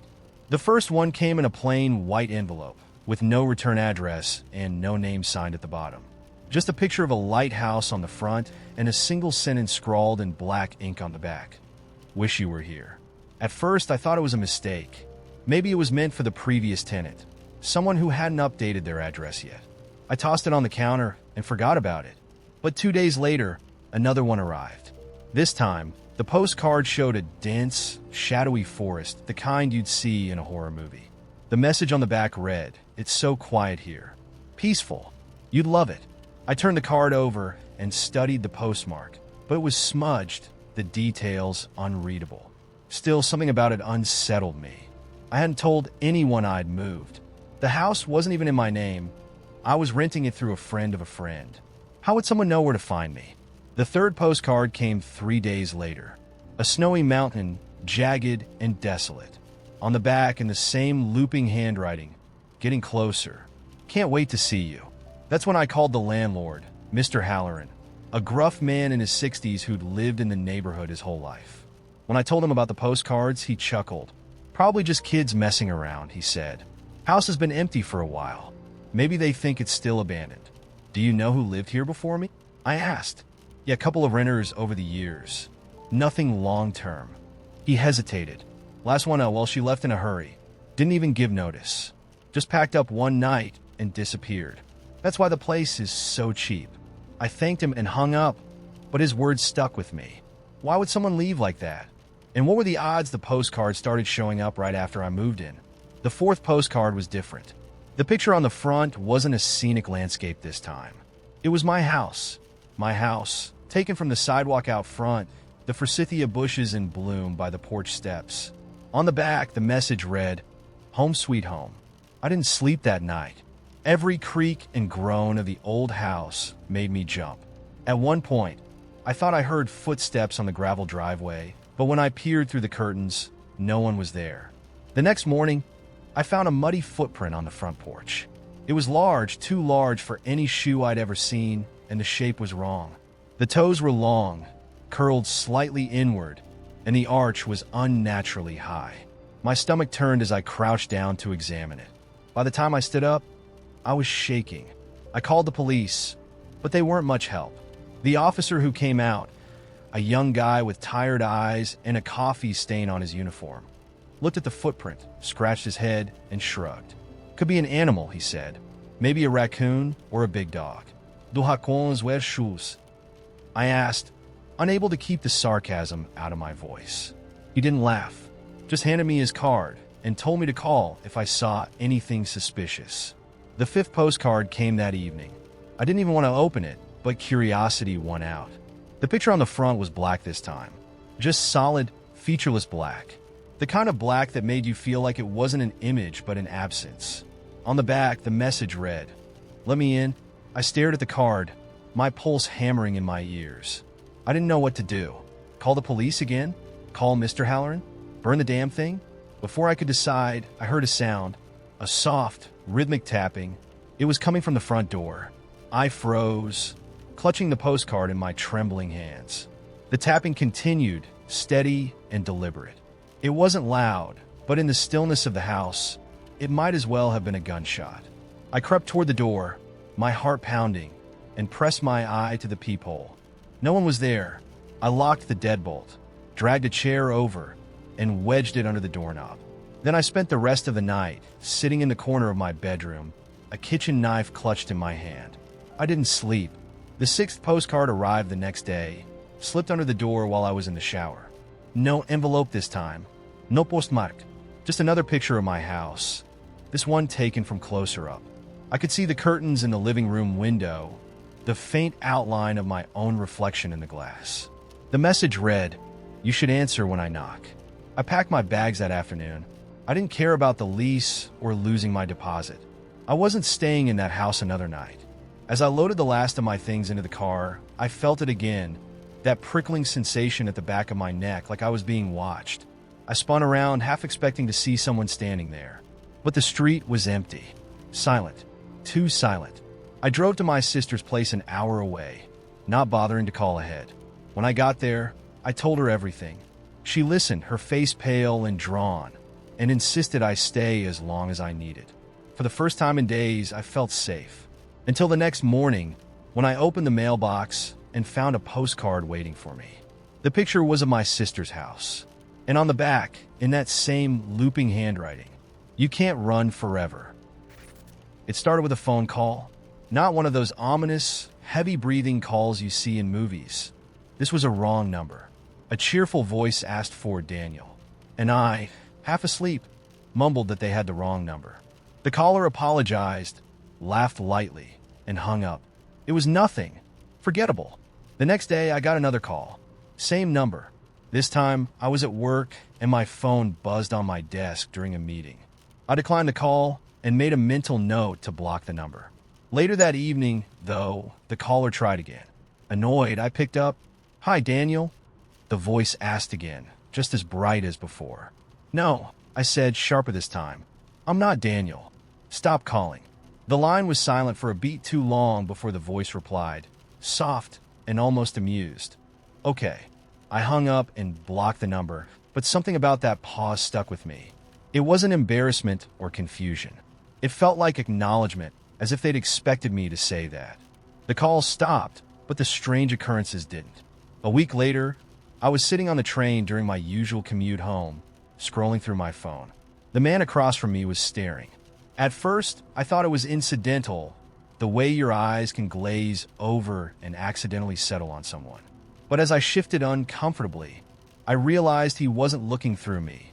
He was looking at me. He had dark, deep-set eyes, the kind that don't flinch. His lips curled into a faint smile when our gazes met. I turned away quickly, my heart skipping a beat. It's a public train, I told myself.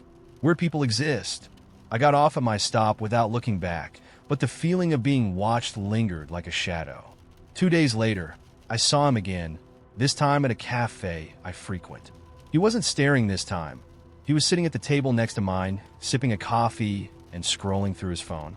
At least, that's what it looked like. But every so often, I'd catch him sneaking glances at me. I thought about confronting him, but what would I even say? Stop drinking coffee near me? It was ridiculous. Instead, I left without finishing my latte. From then on, it became a pattern. At the grocery store, in line at the bank, even at the gym, he was always there. Not close enough to make it obvious, but not far enough to ignore. He didn't try to talk to me, didn't follow me when I left. He just existed, always within my line of sight. I told myself it was a coincidence, that maybe I'd just become hyper-aware after the phone calls. But then I found the note. It was wedged into the door frame of my apartment one morning, a single folded piece of paper with my name scrawled across the front. Inside was a single sentence. "You're not Daniel, but I think I like you better." I froze. My first instinct was to laugh it off, some kind of prank maybe, but I hadn't told anyone about the phone calls or the man on the train. My hands were shaking as I read the note again. That sentence, those words, felt intimate in a way that made my skin crawl. I went to the building manager and asked about the security cameras, but he shrugged, saying the cameras hadn't worked in months. "Probably some kid messing with you," he said with an indifferent wave. I nodded, but deep down, I didn't believe that. The following weekend, I decided to get out of the city for a bit. I booked a cabin upstate, a quiet little spot by a lake. I didn't tell anyone where I was going, not my co-workers, not my friends. I just packed a bag and left, hoping a few days of solitude would help me shake the growing paranoia. The first day was perfect. I hiked, read a book by the water, and fell asleep to the sound of crickets outside the window. For the first time in weeks, I felt at peace. But on the second morning, I found something strange. Sitting on the porch just outside the door was a coffee cup, empty, with a faint stain of what looked like lipstick on the rim. I hadn't brought coffee. I hadn't seen anyone else near the cabin. My pulse quickened as I scanned the tree line, half expecting to see him standing there, watching. But the woods were empty. I locked the door and stayed inside for the rest of the day, jumping at every creak and rustle. That night, I barricaded the door with a chair and didn't sleep. When the sun finally rose, I grabbed my things and left, heart racing the entire drive home. Back in the city, things seemed normal again, at least for a while. The man was gone. No more notes, no coffee cups, no lingering stares. I started to convince myself that I'd imagined the whole thing, that maybe it really had been a series of coincidences. Then one evening I got a text. "Nice cabin. The lake suits you." I stared at the screen, my breath caught in my throat. I hadn't posted about the trip. I hadn't told anyone where I was going. My hands trembled as I typed a reply. "Who are you? What do you want?" The response came almost instantly. "Daniel." I threw my phone across the room, panic bubbling up in my chest. That was weeks ago. Since then, nothing. No texts, no notes, no strange appearances. I should feel relieved, but I don't, because the absence feels deliberate, like he's waiting for the right moment to return. I don't know who he is. I don't know why he picked me, but I can't escape the feeling that this isn't over, that I've somehow become part of a story I never agreed to tell. The first time I saw it, I was 12. It was late, and I was riding my bike home from my friend's house. The air was thick and humid, the kind of summer night where everything feels heavy. I'd taken the back roads to avoid the main streets, weaving through the quiet, tree-lined lanes that crisscrossed our sleepy town. That's when I saw the man standing under the streetlight. At least I thought it was a man. He was tall and thin, with a suit that hung loosely on his frame like it was made for someone else. His head was tilted to the side, his face obscured by shadows, and one of his arms hung at an awkward angle, the elbow bending backward. He didn't move as I approached, didn't even seem to breathe. I slowed my bike, a chill creeping up my spine, and as I passed, he spoke. "Tell her I'm waiting." His voice was soft, almost melodic, but there was something wrong with it, something hollow. It felt like the words were less spoken and more placed directly into my head. I didn't stop. I didn't look back.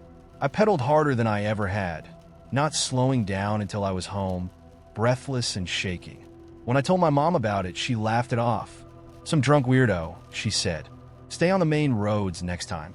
I tried to believe her, but the memory of his voice stuck with me, echoing in my mind whenever I closed my eyes. "Tell her I'm waiting."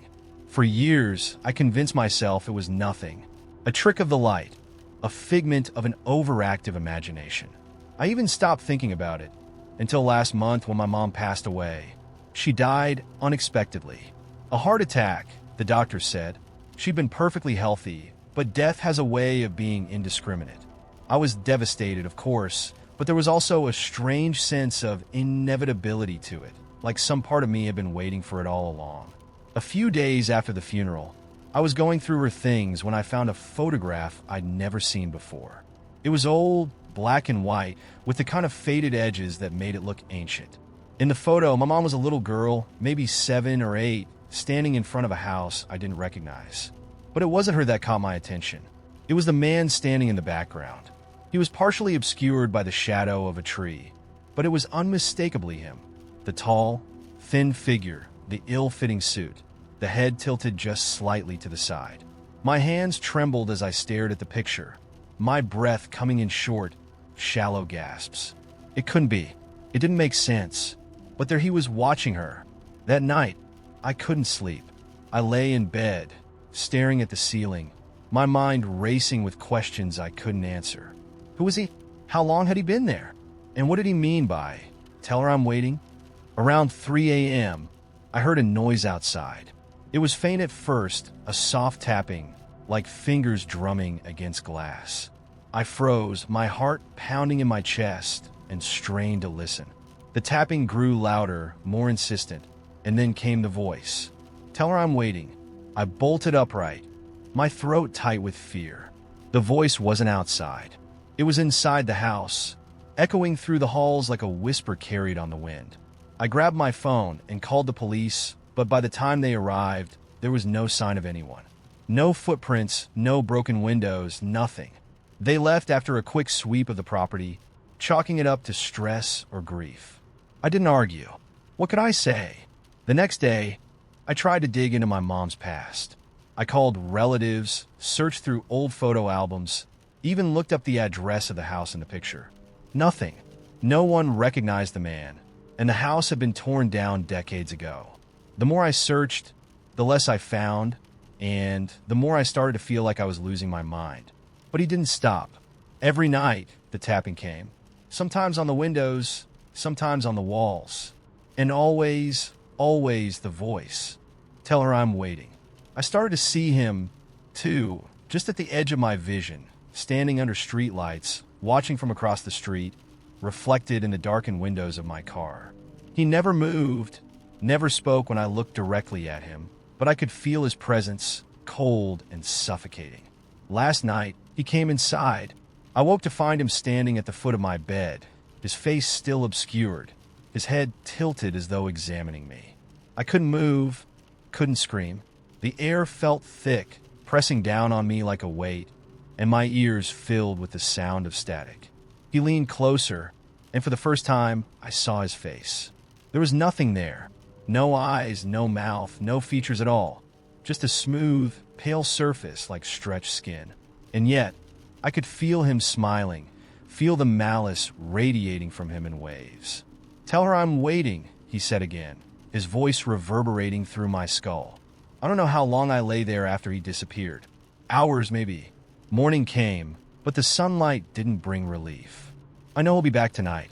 He always comes back, but I can't give him what he wants. My mom is gone, and I'm starting to think she wasn't the only one he was waiting for. The first time I saw the staircase, it was a Saturday morning, crisp and cold. I was jogging along my usual route through the park when I noticed something that hadn't been there before. A spiral staircase made of iron, twisting up into the fog. It was tucked just off the main path, near the edge of the woods, where the trees grew close together like they were whispering secrets. I stopped mid-step, panting as I stared at it. The staircase was strange, but what was stranger was that no one else seemed to notice it. People jogged by, walked their dogs, pushed strollers, but their gazes slid right past it like it didn't exist. The stairs were old but solid-looking, the kind of craftsmanship that made you think of cathedrals and forgotten castles. I don't know what possessed me, but I walked toward it, sneakers crunching over frostbitten grass.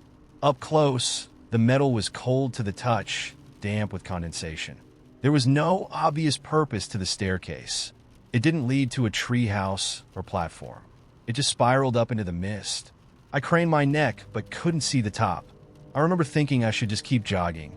Normal people don't climb random staircases in the middle of a park, but something about it pulled me in. It felt personal, like it was waiting for me. So I put one foot on the first step, then another. The first thing I noticed was how quiet it became. The chatter of the park faded almost instantly, like someone had pressed a mute button on the world. By the time I was halfway up, the fog thickened, wrapping around me like a damp shroud. I couldn't see the ground anymore, and the stairs below me had disappeared into the haze. I don't know how long I climbed, minutes, hours? Time felt slippery, like water running through my fingers. When I finally reached the top, the fog parted, and I found myself standing on a narrow platform overlooking a city. But it wasn't my city. The skyline was jagged, alien, with impossibly tall spires that seemed to hum faintly, like they were alive. The streets below were empty, not just of people, but of movement, sound life. Everything was bathed in a pale, otherworldly light that didn't seem to come from the sun. I should have been scared, but I wasn't. Instead, I felt a strange calm, like I'd been here before in a dream I'd forgotten. I stood there for a long time, just taking it in until I noticed the writing on the edge of the platform. Look down. Against my better judgment, I did. The staircase was gone. The platform was floating in midair, untethered, surrounded by endless sky. My stomach dropped, but I didn't panic. The calmness held me in place, a soft and steady hand on my shoulder. Then I saw something moving far below, a shape, tiny and distant, but undeniably real. It was climbing, the faint outline of a figure ascending invisible steps. The longer I watched, the closer it got. I don't remember deciding to leave, but suddenly I was back in the park, standing where the staircase had been. My heart pounded in my chest, my breath fogging the air. There were no stairs, no fog, no humming city in the sky. Just the park, the path, and the normal sounds of life around me. I tried to tell myself it had been some kind of waking dream, maybe a hallucination from running too hard. But when I looked at my hands, I saw faint traces of rust on my fingertips. I didn't go back to the park for weeks, too unnerved by what had happened. But the memory clung to me, like a song I couldn't stop humming. I started dreaming about the staircase, dreams that felt too vivid, too sharp to be dismissed as my imagination. I'd wake up in a sweat, the hum of those alien spires still echoing in my ears. When I finally did go back, I told myself it was just to prove that it hadn't been real. But as soon as I stepped onto the path, I saw it again. The staircase, waiting for me. This time I hesitated. I wasn't sure if I could climb it again, if I even wanted to. But as I stood there, another jogger passed me, her ponytail swishing. She didn't look at the staircase, didn't even glance in its direction. Then, just as she was about to round the corner, she stopped. She turned, her gaze locking onto the staircase with a sharpness that made my breath catch. Without a word, she walked toward it, her movements almost mechanical. She didn't hesitate, didn't look around to see if anyone was watching. She just started climbing. I called out to her, my voice breaking the silence like a splash of water. She didn't stop, didn't even look back. By the time she disappeared into the fog, I was running after her. The steps felt different this time, softer, like they were bending under my weight. The air was heavier, pressing against my chest, and the silence wasn't calm anymore. It was oppressive, like a held breath waiting to explode. When I reached the top, she wasn't there. But the city was, and this time, it wasn't empty. Figures moved through the streets below, slow and deliberate, their forms indistinct but undeniably human. They didn't walk, they glided, their feet barely touching the ground. And in the distance, on a platform identical to mine, I saw the woman. She was standing perfectly still, staring at the sky. She didn't look lost or scared. She looked peaceful, like she belonged there. I called out to her again, but my voice didn't carry. The hum of the city drowned it out, rising in pitch until it was all I could hear. I staggered back, my head spinning, and before I knew it, I was falling. When I woke up, I was back on the park path, lying in the dirt.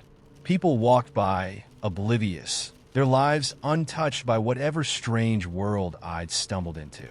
The staircase was gone, but now, every time I close my eyes, I see it. Twisting, beckoning, waiting. And I know one thing for certain. It's not just waiting for me. It's waiting for everyone. The first time I saw her, she was crying. Not quiet, subtle crying. The kind where you wipe a stray tear and hope no one notices, but the full-on, shoulder-shaking, can't-catch-your-breath kind of crying. She was sitting alone on a bench in the middle of the park, hands covering her face. I just finished my morning run and was walking toward the water fountain when I spotted her. It felt wrong to stare, but something about her made it hard to look away. She was wearing a pale blue coat that seemed too light for the brisk October air, and her long dark hair was pulled into a messy ponytail. There was something fragile about her, like she might crack if you spoke too loudly. I hesitated for a moment, debating whether to say something, but in the end, I chickened out and jogged past without a word. I told myself it wasn't my business. People cry. It happens. The second time I saw her, she wasn't crying. She was standing in line at a coffee shop, scrolling through her phone like a regular person. It took me a second to recognize her. It wasn't like I'd studied her face the first time, but there was no mistaking the coat. Pale blue, almost white in the sunlight, streaming through the shop's windows. She was ahead of me in line, and when she reached the counter, I noticed something strange. She ordered nothing. She just stood there, her lips moving like she was speaking, but the barista didn't react. He handed her a small paper bag, and she nodded her thanks before walking out the door. I wasn't sure why, but the sight unsettled me. There was nothing outwardly alarming about it. Maybe she was picking up an order someone else had placed, but I couldn't shake the feeling that something about her was off. I ordered my coffee and left, deliberately taking the opposite route home to avoid bumping into her. That should have been the end of it. But then I saw her again, and again. Sometimes, she was walking down the street with a blank expression, her arms swinging stiffly at her sides. Other times, she was standing still, staring into the distance as though lost in thought. She always wore that same pale blue coat, regardless of the weather, and she never seemed to notice me. But I noticed her, more often than made sense. At first, I convinced myself it was just a fluke. Maybe she lived in my neighborhood, and our paths happened to overlap. But the more I saw her, the harder it became to ignore. The city is big, sprawling. People don't run into each other like that. Not unless they're trying to. One day, I decided to follow her. I know how that sounds. Creepy, hypocritical, but curiosity had been gnawing at me for weeks, and I couldn't let it go. She walked briskly, her pace steady but unhurried, and I kept a safe distance, blending in with the crowd. She turned down a narrow alley I'd never noticed before, and I hesitated, debating whether to keep going. But something pulled me forward. It felt like I was chasing the answer to a question I didn't fully understand. The alley opened into a small courtyard I didn't recognize. It was empty except for her, standing in the middle with her back to me. I stepped behind a brick column, peering around the edge as she slowly removed a slip of paper from her coat pocket. She unfolded it, staring at whatever was written there for what felt like an eternity. Then, without warning, she tore the paper into pieces and scattered them into the wind. I stepped back, my heart pounding. Whatever I'd expected to find, it wasn't this. I turned to leave, but as I did, I heard her speak. "Why are you following me?" Her voice was soft, almost tender, but it sent a chill down my spine. I turned slowly, my mouth opening to stammer an excuse, but the words stuck in my throat. She was looking directly at me now, her eyes dark and unblinking. The wind tugged at her hair, and for a moment, she looked like a figure out of a dream, half real, half something else. I started, but she cut me off. "You shouldn't have come here." The way she said it wasn't angry. It was factual, like she was stating a simple truth. I swallowed hard, the weight of her gaze pressing down on me. "I've just seen you around," I managed to say, my voice embarrassingly small. "A lot, I thought." "You thought what?" she asked, tilting her head slightly.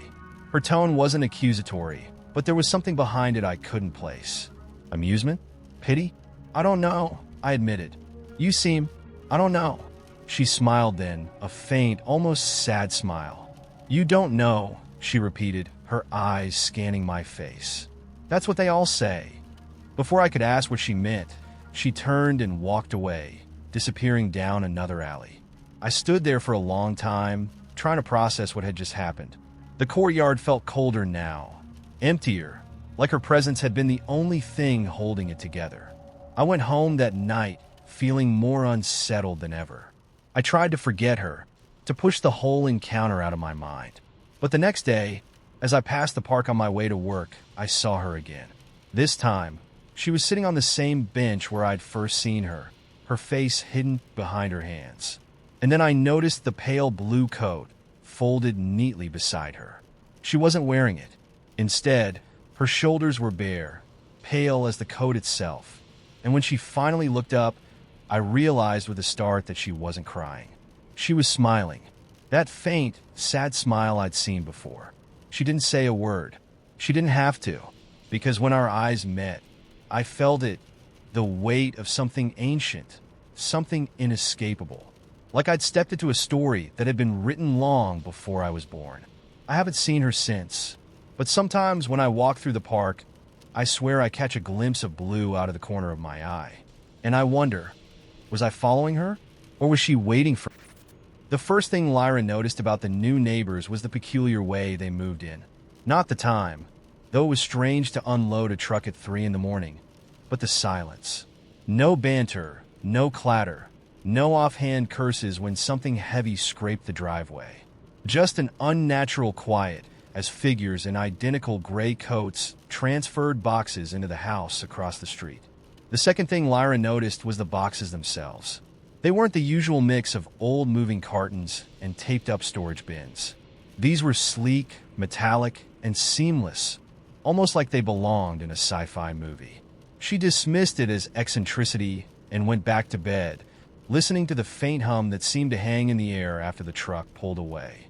The family appeared ordinary enough when she saw them later that week. A man and a woman, late 30s, with a young girl who clutched a stuffed rabbit like it was her lifeline. Lyra waved from her porch. They waved back. She thought little of it until a small, harmless oddity piled on another and another. Their lawn never grew. Not a blade. Lyra saw the man outside one morning, bent over the grass with what looked like a black cylinder, humming faintly as he passed it over the yard. The next day, the grass was uniform and green, too perfect to be real. The girl never spoke, even when other kids tried to play with her. Lyra saw her at the bus stop once, standing unervingly still while the other children laughed and jostled. Her stuffed rabbit dangled limply from her hand, its button eyes glinting like they were watching. And then there were the nights. Every few weeks, the same faint hum would fill the air. So subtle Lyra wasn't sure if it was real or just her imagination. She never saw anyone leave the house during those nights. The windows glowed faintly, a color not quite white and not quite yellow, like moonlight seen underwater. Still, none of it was enough to warrant concern. People were weird. Lyra knew that better than most. Her hobby of restoring antique clocks had earned her a fair share of strange looks. She was content to leave the neighbors alone until the girl showed up on her doorstep. It was just after sunset. Lyra had been tinkering with the delicate gears of a grandfather clock when the doorbell rang. She opened it to find the girl standing there, her stuffed rabbit clutched tightly. "They don't know I'm here," the girl whispered, her voice tremulous and soft, as if unused to speaking. Lyra knelt to her level, trying to suppress her unease. "Who doesn't know, sweetie? Are you okay?" The girl glanced over her shoulder at the house across the street. For a moment, Lyra thought she saw a shadow move behind the curtains, but it could have been her imagination. "They're not my parents," the girl said, her eyes wide and pleading. "I want to go home." A chill ran down Lyra's spine. She had no idea what to say. Before she could respond, the girl thrust the stuffed rabbit into her hands. "Keep this safe," she said. "Please, don't let them get it." Lyra barely had time to register the words before the girl darted off into the night. She called after her, but got no response. The rabbit in her hands felt heavier than it should, its fabric strangely cool to the touch. When she turned back to her house, the faint hum had started again. This time it was stronger, vibrating just under her skin like standing too close to a powerful engine. Lyra closed the door, heart racing. She turned the rabbit over in her hands, feeling something solid beneath the stitching. With a pair of scissors, She carefully cut a seam open and pulled out a small device. It was about the size of a thumb drive, made of the same seamless metal as the neighbor's moving boxes. The device pulsed faintly in her hand. The hum grew louder. Outside, the streetlights flickered. Lyra's phone buzzed with a notification. No service. Then came a knock. It wasn't at her door, but at her window, the sharp rap of knuckles against glass. She turned to see the man from across the street, his face expressionless, eyes locked onto hers. He raised his hand, pressing his palm flat against the window pane. The hum intensified, filling the air with an almost tangible pressure. Lyra backed away, clutching the device. Her instinct screamed at her to run, but there was nowhere to go. The man's lips moved, forming words she couldn't hear. Then, with an almost mechanical precision, he turned and walked back toward his house. The hum stopped. Lyra didn't sleep that night. She kept the device close, unsure whether to destroy it or hide it. By dawn, the neighbors were gone. The house was empty, the metallic boxes nowhere to be seen. Even the lawn had reverted to its patchy, overgrown state, as if they had never been there at all. But the device remained, its faint pulse a reminder that something had been real. Something had been wrong. Days turned into weeks, and life returned to its routine. Lyra tried to forget, but every so often, she felt the faintest vibration in her pocket where the device lay hidden. It wasn't until she noticed the man in the gray coat standing at the back of the grocery store, watching her silently, that she realized the truth. They weren't gone. They were waiting. And now, they knew she had it. The house had stood at the end of the cul-de-sac for as long as anyone could remember, its dark windows staring like unblinking eyes at the tidy suburban street. Kids dared each other to ring the doorbell, but no one ever did. The adults whispered about its history, a tragedy, a disappearance, a fire, but no one could agree on the details. The house just was silent, brooding, a scar on an otherwise perfect neighborhood. I wasn't from there. I had just moved in with my uncle after my mom decided that a change of scenery might fix my less-than-stellar grades. My uncle was nice enough in that distant, doesn't-know-how-to-raise-a-teenager kind of way. His house was 2 doors down from it. I wasn't scared of the house, not exactly, but it had a way of pulling your attention like it wanted you to notice it. The first time I walked by, I felt something, not cold or eerie, not the usual haunted house cliches. It was more like curiosity, but not my own. Like the house itself was interested. My uncle warned me off the place immediately. "Don't go poking around there, Mads," he said over dinner one night. "That house isn't safe." "Why not?" I asked, fully expecting a lame ghost story or some exaggerated tale about squatters. "Just don't," he said, his tone sharp enough to kill the conversation. Of course, telling me not to do something was the fastest way to guarantee I'd do it. So, on a boring Sunday afternoon, I grabbed my bike and rode over. The gate was chained, but not well. The lock was rusted, and a quick jiggle with a stick was enough to pop it open. The driveway was cracked, weeds forcing their way through like tiny green rebellions. I left my bike by the gate and walked up to the porch.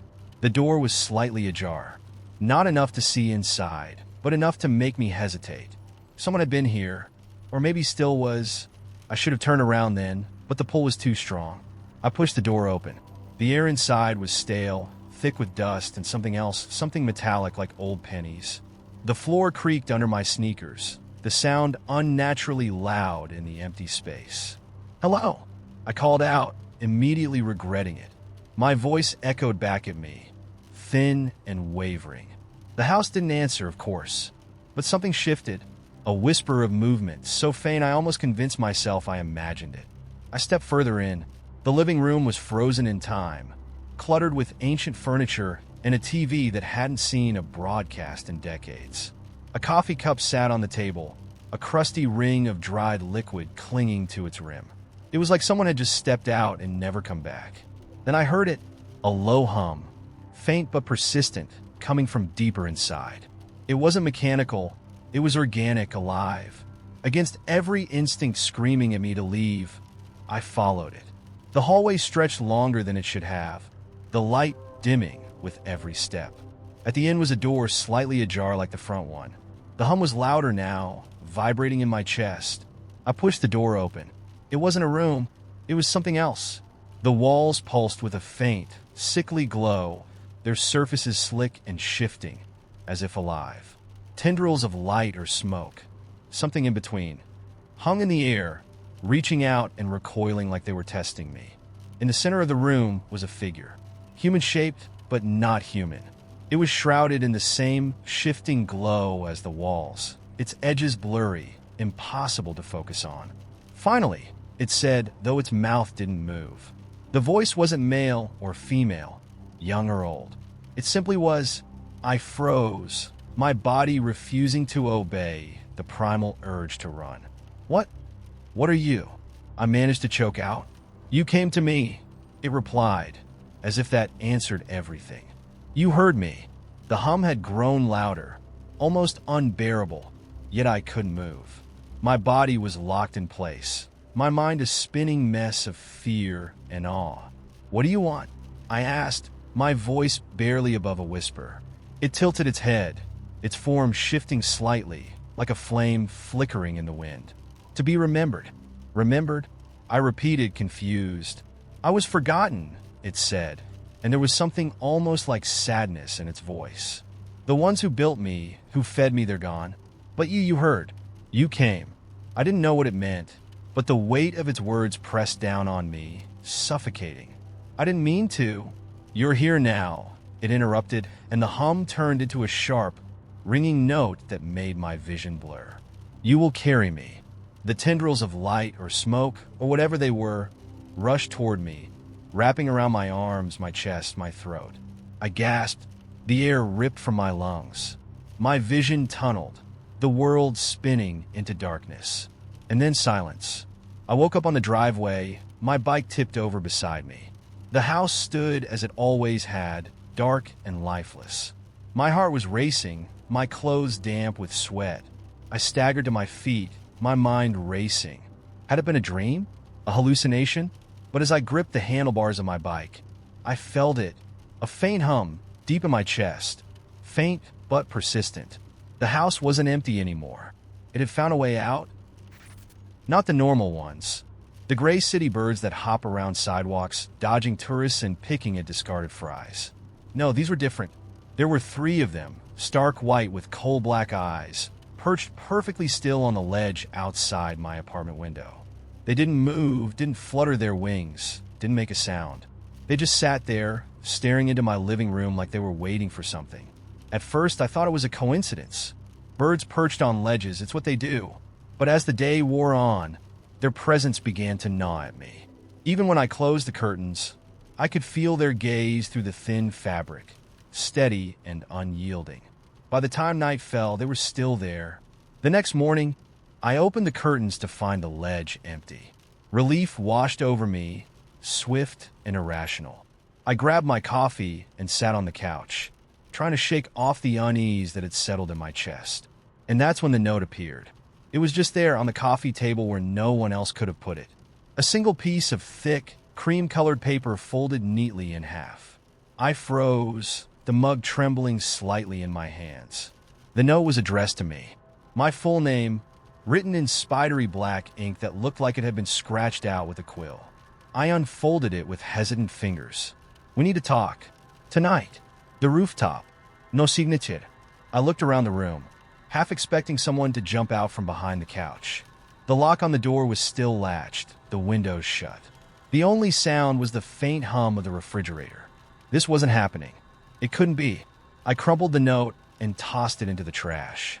But by evening, curiosity had wormed its way past reason. What if this wasn't a prank?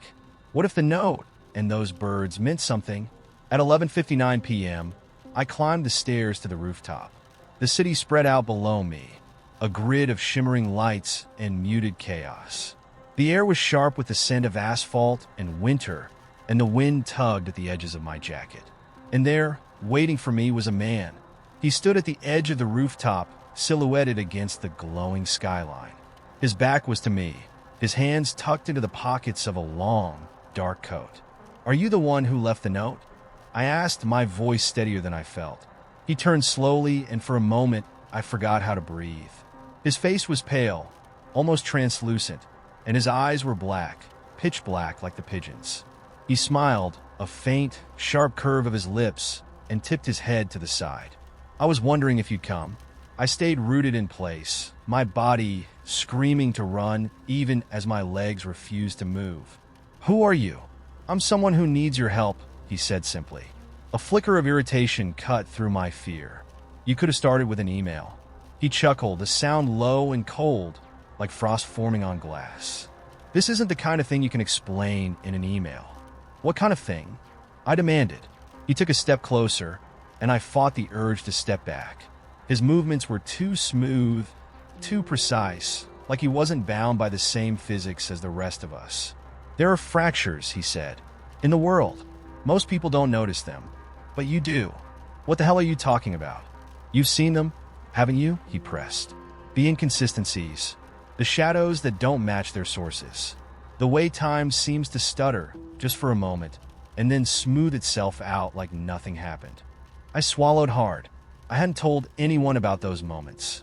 The flickers at the edge of my vision, the objects that seemed to move when I wasn't looking, the sensation every now and then that the world had skipped a beat. How do you know about that? Because it's why I'm here, he said, his voice soft but unrelenting. To fix it, and I need you. I laughed, a shaky, humorless sound. Me? I don't know how to fix anything. I can't even hang a picture straight. You don't need to know how, he said, his gaze locking onto mine. You just need to be willing. To do what? To step through. He gestured toward the far end of the rooftop. For the first time, I noticed the door. It was tall and narrow, framed by a soft, shifting light that didn't seem to come from any source I could see. The door itself was black, with a brass handle that glinted faintly in the dark. That wasn't there before, I said, my voice barely above a whisper. No, he agreed. It wasn't. I stared at the door, then back at him. What's on the other side? Truth, he said simply. I hesitated, every instinct screaming that this was a bad idea, that I should walk away, go back downstairs, and forget any of this had happened. But I couldn't. Something about the door pulled at me, the same way the pigeons and the note had.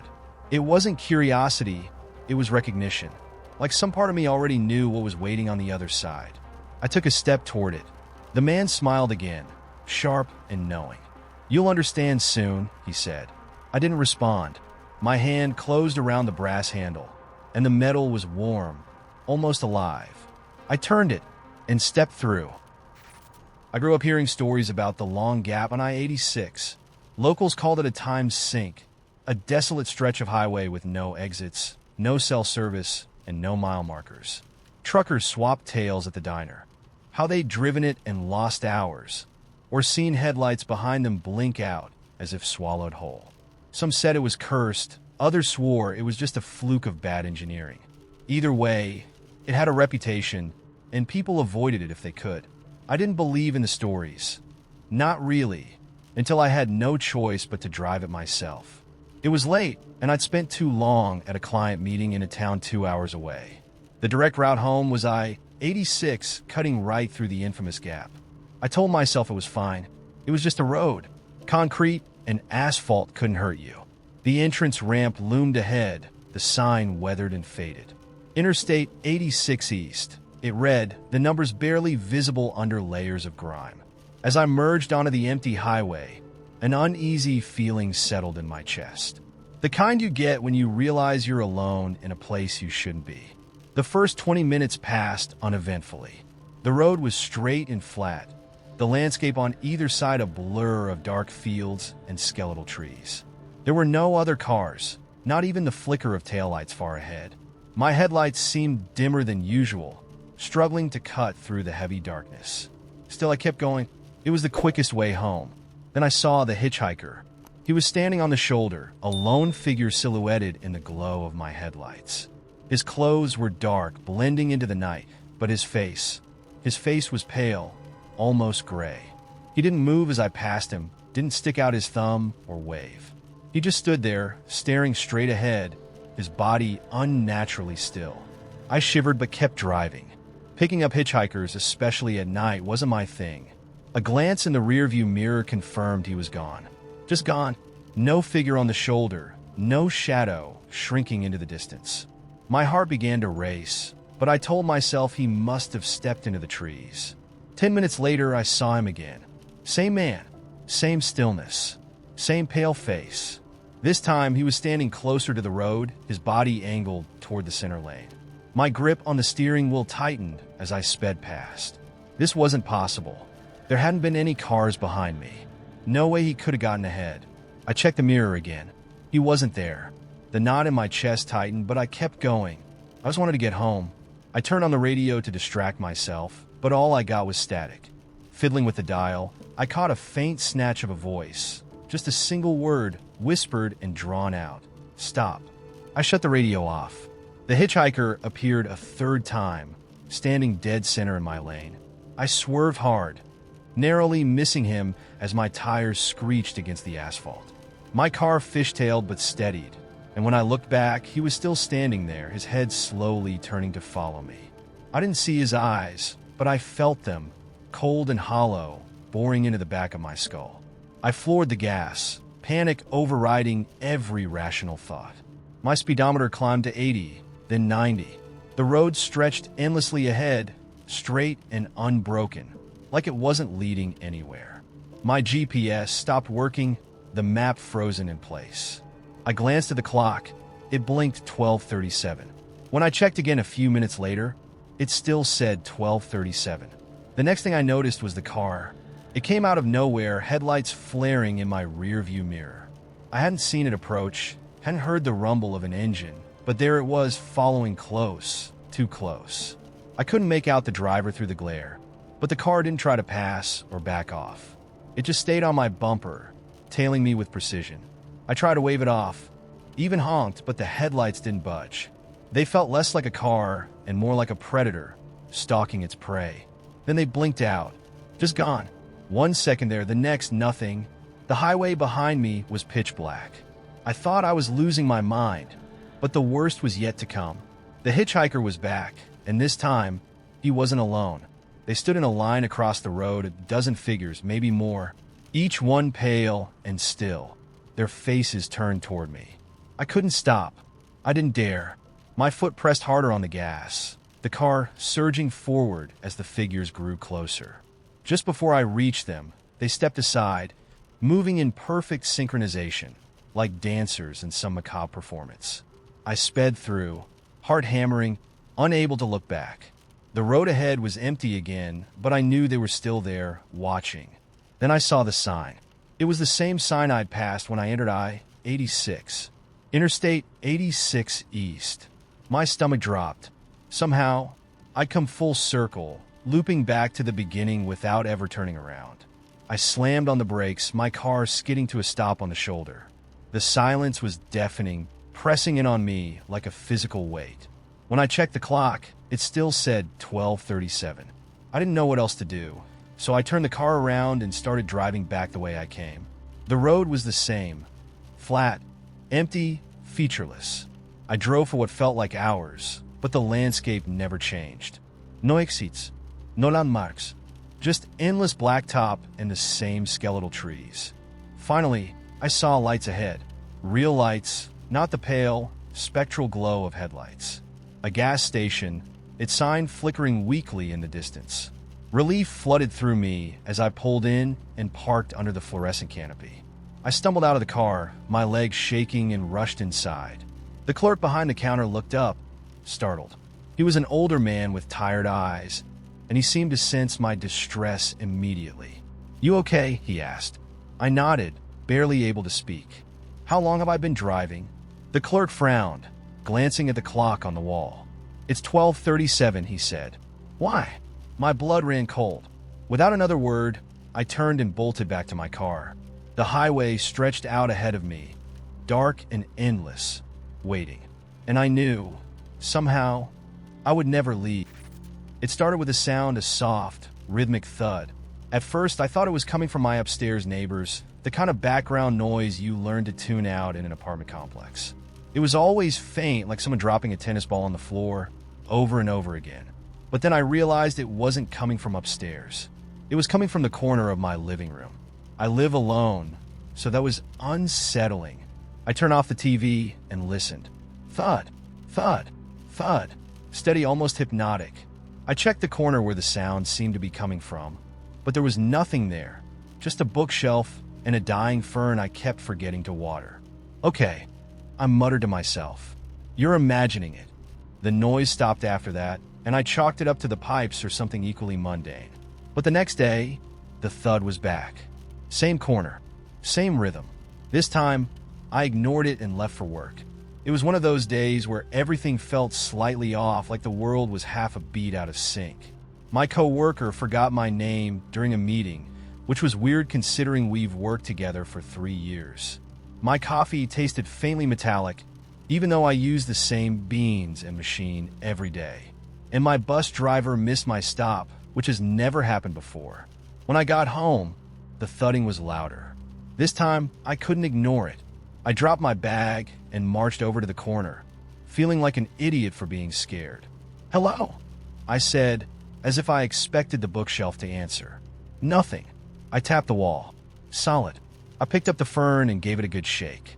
Nothing fell out except a couple of crispy leaves. But when I stepped back, my skin crawled. There was something wrong with the corner. The more I stared, the harder it was to pinpoint what exactly was off. It looked normal, but it felt wrong. Like my brain was trying to process something that didn't belong in 3 dimensions.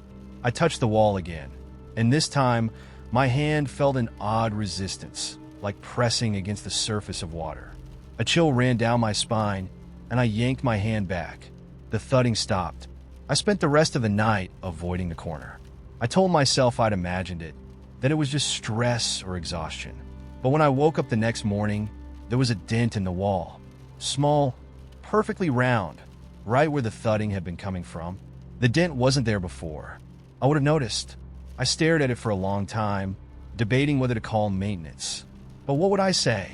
"Hi, there's a mysterious dent in my wall that I swear wasn't there yesterday." Also, the corner of my living room might be haunted. They'd think I was crazy. So I grabbed some spackle, patched it up, and tried to move on. But the thudding came back. Louder this time, sharper, like someone was pounding on the other side of the wall. I pressed my ear against it, heart racing. For a split second, I thought I heard something, a faint whisper too soft to make out. Then it stopped. That night, I dreamed of the corner.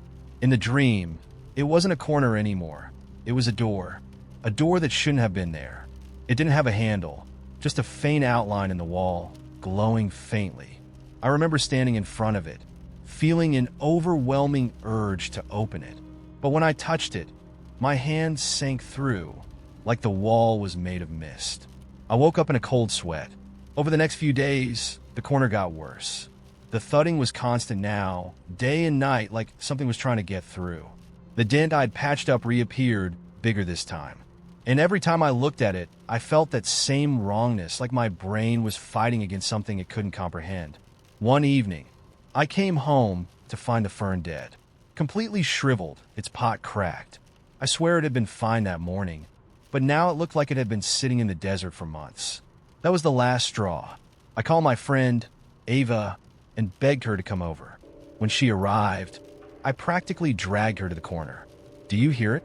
I asked, desperate for someone to confirm I wasn't losing my mind. Ava frowned. "Hear what?" "The thudding," I said. But as soon as the words left my mouth, I realized it had stopped. The corner was silent. Normal. Ava gave me a look. "You okay?" "You look stressed." "I'm not crazy," I snapped. "There's something wrong with that corner. It's been making noises," and I stopped. The dent was gone. The wall looked smooth, untouched. Perfect. Ava stayed for a while, mostly to humor me, but I could tell she didn't believe me. When she left, I sat in the living room, staring at the corner, daring it to do something. It didn't. Until 3 a.m., I woke up to the sound of the thudding, louder than ever. My bedroom walls seemed to vibrate with it. I ran to the living room and froze. The corner was changing. The wall rippled like water, and the dent was back.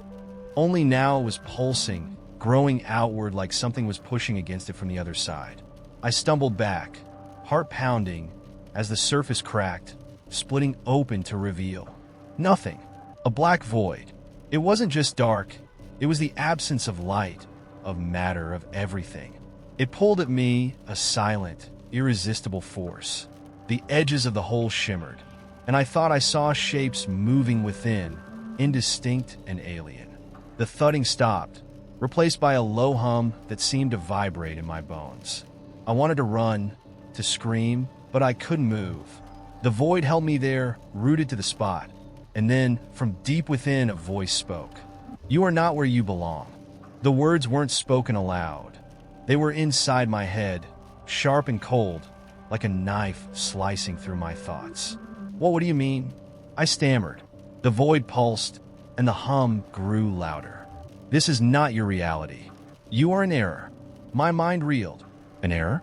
What does that even mean? The shapes in the void shifted, coming closer, and I felt an overwhelming sense of wrongness, like my very existence was being unraveled. "Return," the voice said, "before it is too late." Before I could respond, the void surged forward, enveloping me.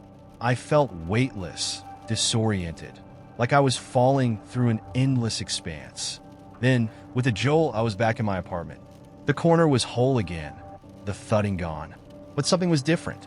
The air felt heavier, the colors of the room slightly off.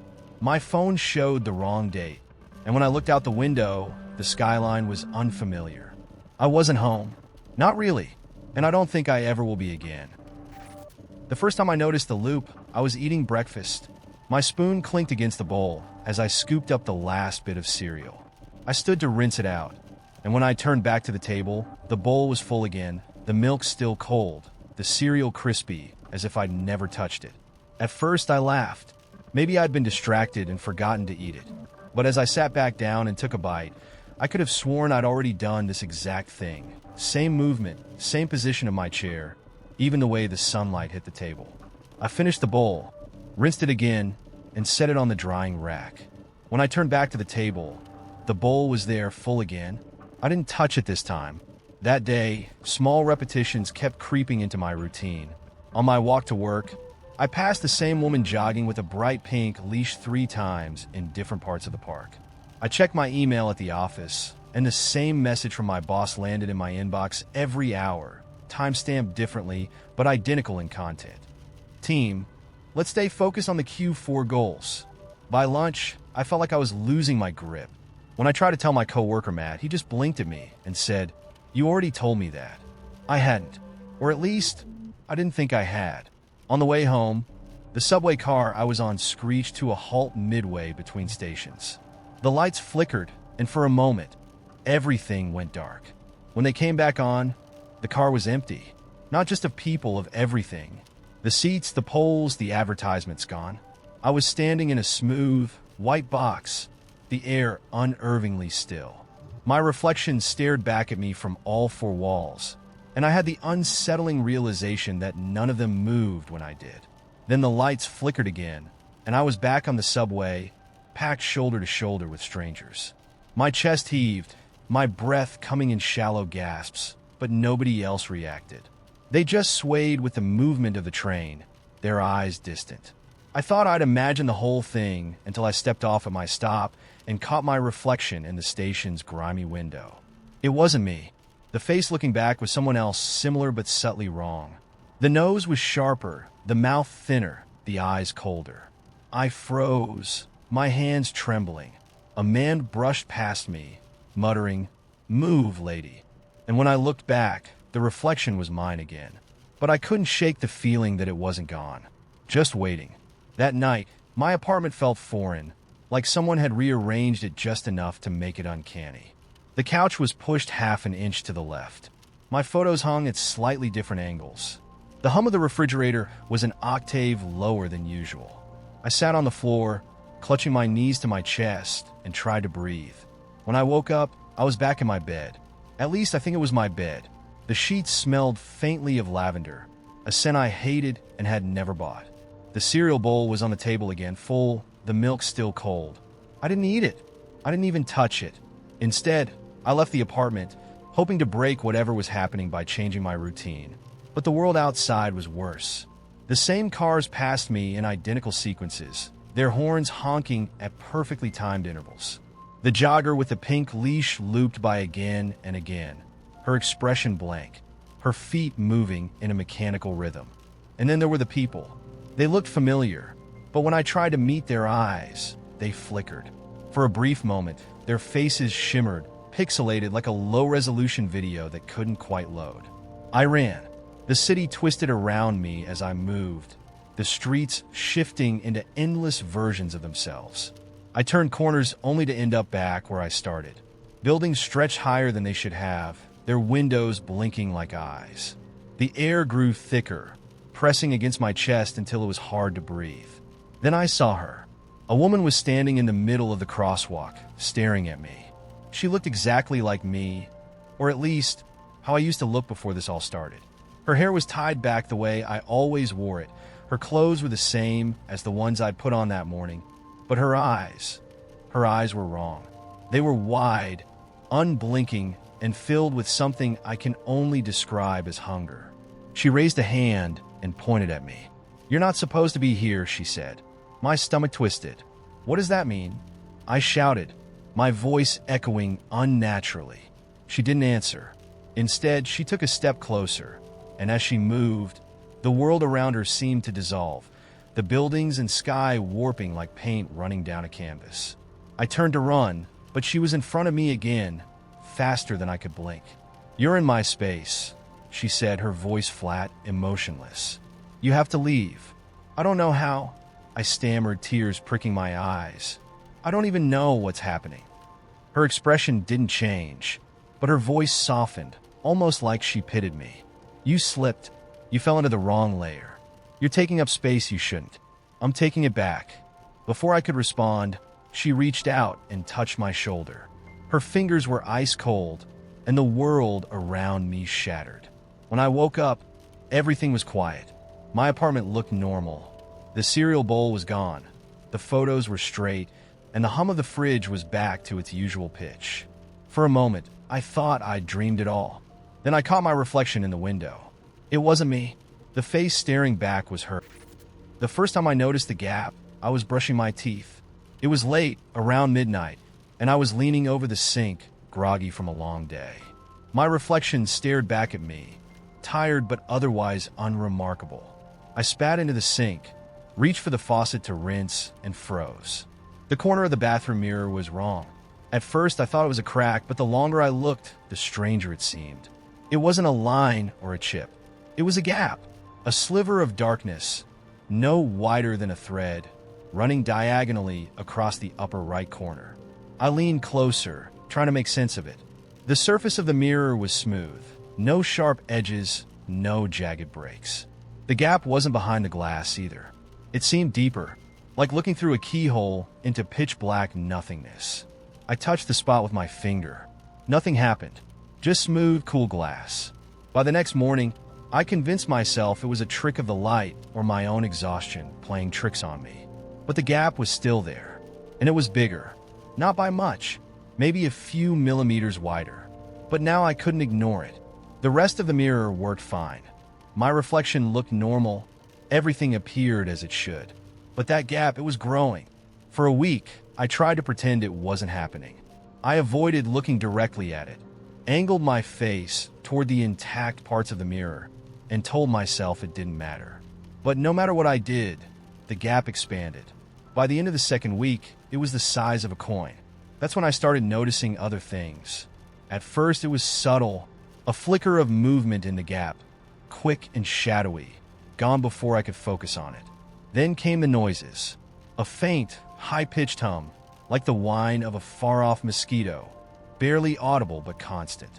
One night, as I stood in front of the mirror brushing my teeth, I saw it. A hand. It was there for less than a second. Just a pale, skeletal hand, darting across the gap and disappearing into the darkness.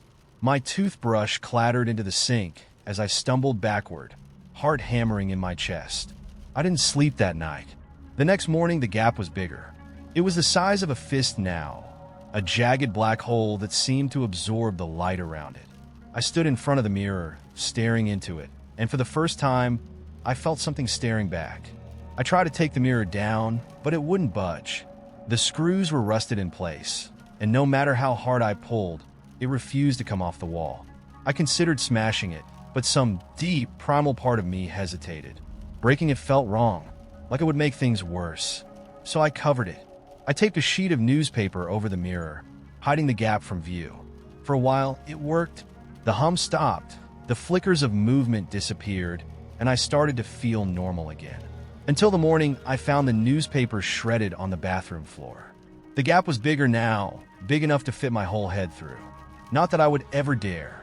That night, I set up my phone to record while I slept.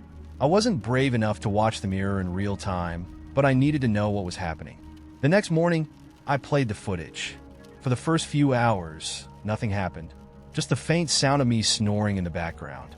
Then, around 3:13 a.m., the room changed. The bathroom door, which I'd left open, slowly swung shut. The lights flickered just once, and the hum started again, louder this time, insistent, like a swarm of angry bees. And then, something crawled out of the gap. It wasn't fully visible, just a shadowy, half-formed thing with long limbs and too many joints. Its movements were jerky, unnatural, as it pulled itself out of the mirror and onto the bathroom floor. I paused the video, my hands shaking. I didn't want to see the rest, but I had to. The creature, or whatever it was, didn't leave the bathroom. It stood there for a while, swaying slightly, its head tilted as if listening. Then it turned toward the door, toward my bedroom, toward me. The recording ended there. I didn't go back to the bathroom that day, or the next. By the third day, I knew I couldn't avoid it anymore. I had to know if the gap was still there. The bathroom was quiet when I opened the door. Too quiet. The mirror had changed. The gap was no longer a gap. It was an opening, a jagged tear in reality, stretching across the entire surface of the mirror. The hum was deafening now, a low, thrumming vibration that rattled my teeth. And something was standing on the other side. It wasn't the creature from the video. It was worse. It was me, not my reflection, not a copy. It was me, standing on the other side of the gap, staring at me with wide, unblinking eyes. I opened my mouth to scream, but no sound came out. The other me raised its hand, pressing it against the inside of the glass. I didn't move. Then it smiled, its mouth stretched too wide, the corners splitting open to reveal rows of sharp, glistening teeth. I stumbled back, tripping over the rug, and when I looked up, the gap was gone. The mirror was normal again, but I wasn't. Now, when I look in the mirror, my reflection doesn't always move when I do. Sometimes it lags, just for a fraction of a second. And sometimes, when I look away, I can still feel it staring at me. The first time I noticed something was wrong, I was stuck in traffic. I've been sitting there for almost an hour, inching forward at a snail's pace, when the car behind me honked. Not a quick beep, either a long, blaring honk that jolted me out of my podcast-induced haze. I glanced in my rearview mirror. The guy behind me looked furious, gesturing at me to move forward. I turned my attention back to the road and saw nothing. No gap, no space to move into. Just bumper-to-bumper traffic. I raised my hands in a "what do you want me to do?" motion. He honked again, harder this time, and the sound was shrill enough to make me wince. I didn't think much of it. People lose their cool in traffic. But then he leaned out his window and shouted, "It's green! Go!" I froze. Green? The light had been red for ages. I looked up, and sure enough, the traffic light above me was green. Not just green, vivid, glowing green, so bright it almost hurt to look at. The cars ahead of me were already moving. Somehow, I hadn't noticed. Embarrassed, I hit the gas, catching up with the flow of traffic. But the whole drive home, I couldn't shake the feeling that something was off. That night, I went to bed early, blaming my slip-up on stress or exhaustion. At 2 a.m., I woke up to my phone vibrating. Half asleep, I grabbed it off the nightstand and squinted at the screen. A text message from a number I didn't recognize. "Did you see the light?" I stared at it, wide awake now. Before I could process what it meant, a second message came through. "It only gets worse." My hands trembled as I typed back, "Who is this?" No response. I stared at the screen for what felt like hours, waiting, but the number never replied. When I tried to call it the next morning, it wasn't in service. I chalked it up to a prank, but the days that followed made me question everything. It started small, other lights acting strange, traffic lights changing in patterns that didn't make sense, the fluorescent bulbs in my office flickering in odd rhythms, like Morse code. Even the light in my fridge was wrong, dimmer, tinged with a faint green hue. Then came the shadows. They weren't where they were supposed to be. They stretched the wrong way, curled in shapes that didn't match the objects casting them. I noticed them in the corner of my vision, but when I turned to look directly, they froze, like they were playing some demented game of red light, green light. The tipping point came on Thursday night. I was brushing my teeth when I noticed the bathroom light flickering above me. Not in the normal, old bulb way. It pulsed, a steady, rhythmic pulse like a heartbeat. I leaned closer to the mirror, my toothbrush dangling from my lips, and that's when I saw it. The reflection of the light wasn't pulsing. It was completely steady. My heart dropped. I turned my head slowly, looking directly at the bulb above me. It pulsed clear as day, in perfect sync with the thudding in my chest. But in the mirror, it stayed solid, unwavering. My brain couldn't reconcile what I was seeing. I stumbled backward, knocking over the soap dish. My toothbrush hit the floor. The light went out. I don't remember much of what happened next. Just flashes. The sound of something moving in the darkness. A low hum that vibrated in my teeth. And the faintest glimmer of green, just behind my reflection, where nothing should have been. When the light came back on, everything looked normal. But the bathroom mirror wasn't. My reflection stared back at me, its expression wrong. Too calm, too collected. And then it smiled. I didn't. I ran out of the bathroom, heart hammering, and spent the night on my couch with every light in the apartment blazing. But no matter how bright it was, shadows kept pooling in the corners, deeper and darker than they should have been. They didn't move, not that I could see, but I felt them watching. The next day, I called in sick to work and drove to my sister's house 2 towns over. I didn't tell her everything, just that I needed to crash for a few days. She didn't ask questions. That night, as I lay on her couch, staring at the ceiling, I finally felt safe for the first time in days. Until the text came again. You shouldn't have left. My throat tightened. I wanted to throw my phone across the room, but I couldn't. My hands wouldn't move. Slowly, the screen dimmed, and in its reflection, I saw something behind me. Not a person, not even a shape exactly. Just a shimmer, like heat rising off asphalt, distorting the air around it. And then, in a voice that wasn't mine, a voice that came from nowhere and everywhere, I heard it whisper, "The light sees you." I don't know how long I sat there, frozen, the phone still in my hand. When I finally turned around, the shimmer was gone. But the next morning, when my sister went to pour coffee, she froze in the kitchen doorway. "Why is your reflection still on the couch?" she asked, her voice trembling. I didn't answer. I couldn't, because when I looked over my shoulder at the window behind her, I saw it too. A faint outline of me, sitting on the couch, staring back at us. I left her house that day. I haven't stopped moving since. Everywhere I go, the lights are wrong. The shadows are worse. Sometimes, when I catch my reflection in passing, it looks back at me too long, like it knows something I don't. I don't know what's happening to me. I don't know what it wants. But the last text I got, just an hour ago, chilled me to my core. You're running out of places to hide. I think it's right. Every morning at 6:45, I'd see him sitting on the corner of Willow and Pine as I walked to the bus stop. He was big, maybe part shepherd or retriever, with wiry gray fur and a patch of white on his chest. He never barked or wagged his tail, just sat perfectly still, watching the intersection. His eyes weren't like a normal dog's. They were too human, intelligent, and focused, as if he was waiting for something. The first few days, I didn't pay much attention. Dogs roam. I figured maybe he belonged to someone nearby. But by the end of the week, his presence started to feel deliberate. He was always in the same spot, sitting in the same position, and when I passed, his eyes followed me. Not in a friendly, curious way, but like he was studying me, judging me. I told myself I was imagining things. I had bigger things to worry about. A job I hated, bills piling up, and an apartment with walls so thin I could hear my neighbors snore through the night. The last thing I needed was to stress over some stray dog. But then the staring got worse. One morning, as I walked by, he tilted his head, just slightly, and let out a low, guttural growl. It wasn't loud, but it stopped me in my tracks. I stood there, unsure whether to keep walking or back away. Then he stopped growling and just stared, his head tilting in the other direction, almost like he was disappointed. The next day, he wasn't on the corner. I thought maybe he'd finally wandered off, but when I reached the bus stop, he was sitting on the bench. No one else seemed to notice him. A couple of commuters sat down, scrolling on their phones, oblivious to the massive dog taking up half the bench. I stayed on the sidewalk, watching him.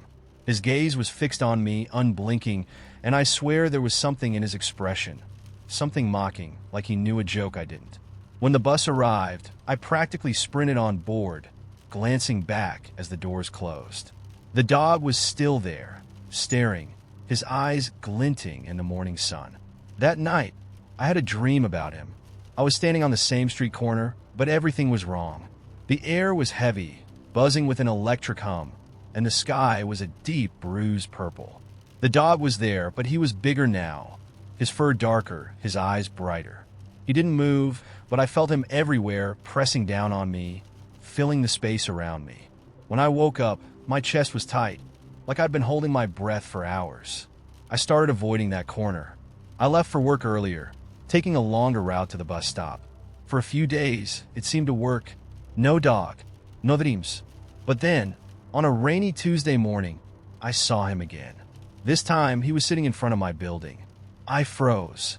He didn't move, just stared at me through the rain, his eyes sharp and piercing. I ducked into the nearest coffee shop and stayed there until I was sure he was gone. But when I got home that night, there was a smear of mud on my front door. 4 streaks, long and deliberate like claw marks. The dreams came back, more vivid now. In one, I was walking through a dark forest, the trees impossibly tall, their branches twisting like skeletal fingers. I could hear the dog behind me, his footsteps heavy and deliberate. When I turned around, he was there, his face inches from mine, his breath hot and foul.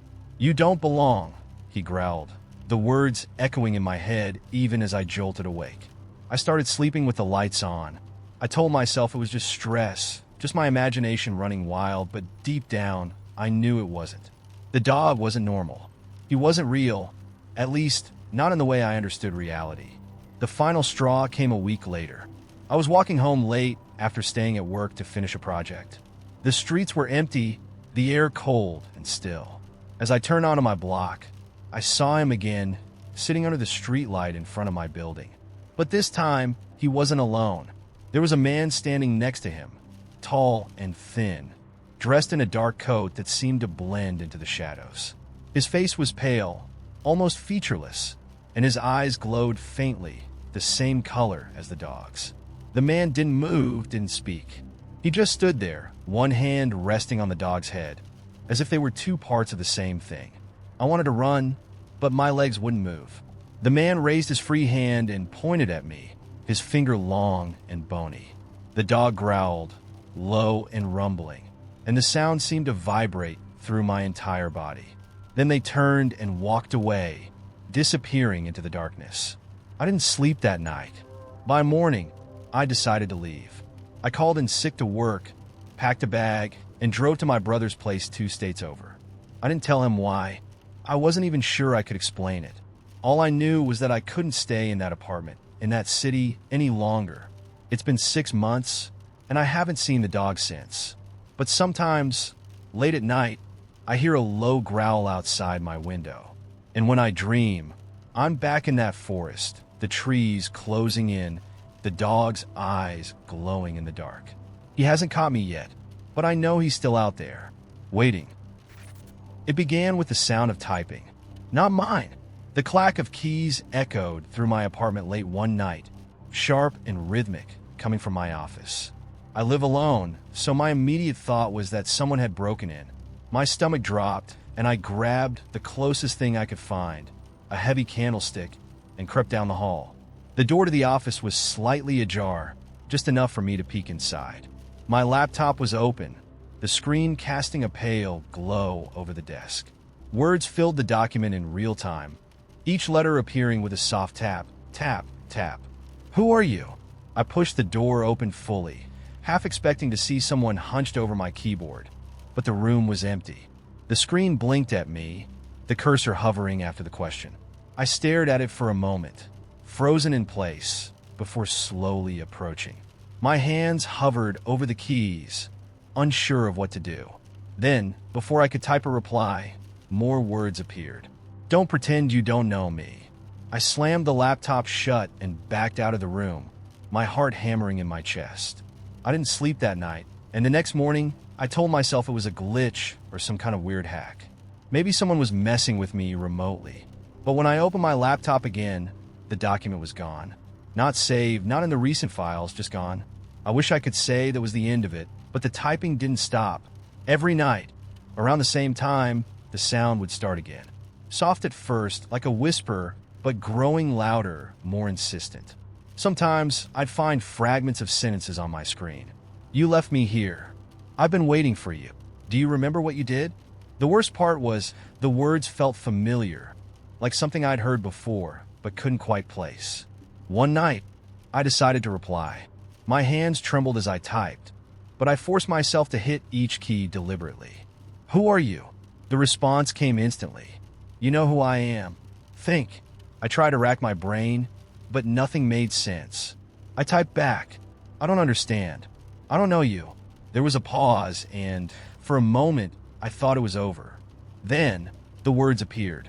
Liar. The screen flickered, and my entire computer shut off. After that, it wasn't just the typing. My phone started glitching. Random photos would appear in my camera roll. Pictures of me sleeping, pictures of my empty office, pictures I knew I hadn't taken. My playlist started playing songs I didn't recognize but somehow knew the lyrics to. At one point, a voice memo appeared on my phone with no name or timestamp. It was my voice whispering, I'm sorry. I didn't mean to leave you. I thought I was losing my mind until the handwriting started. Notes appeared on sticky pads in the margins of books, even on the back of receipts. Why did you do it? You can't ignore me forever. It wasn't an accident. I stopped going to the office. I stopped using the laptop, but the messages followed me everywhere. My phone would buzz in the middle of the night with notifications from an unknown number, each one containing fragments of sentences, unfinished thoughts. The lights in my apartment flickered, and once, I came home to find every mirror in my house covered in post-it notes, each one bearing the same word. Why? I finally broke down and called my mom. I hadn't told her anything about what was happening. How could I? But I needed to hear a familiar voice. As we talked, she said something that made my blood run cold. You know, your sister used to do things like this, she said, laughing softly. All those notes, the way you're describing them. She used to write little messages to herself all the time. Remember? The air seemed to leave the room. I don't have a sister, I said slowly. My mom went silent.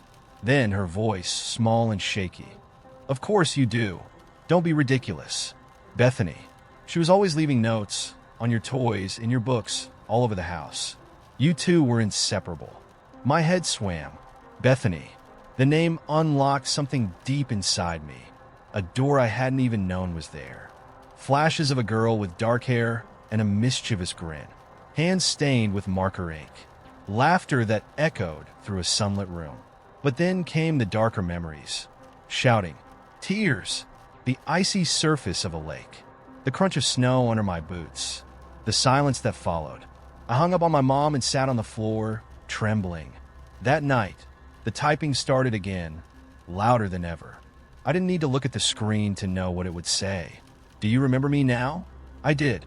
Bethany wasn't supposed to be on the ice.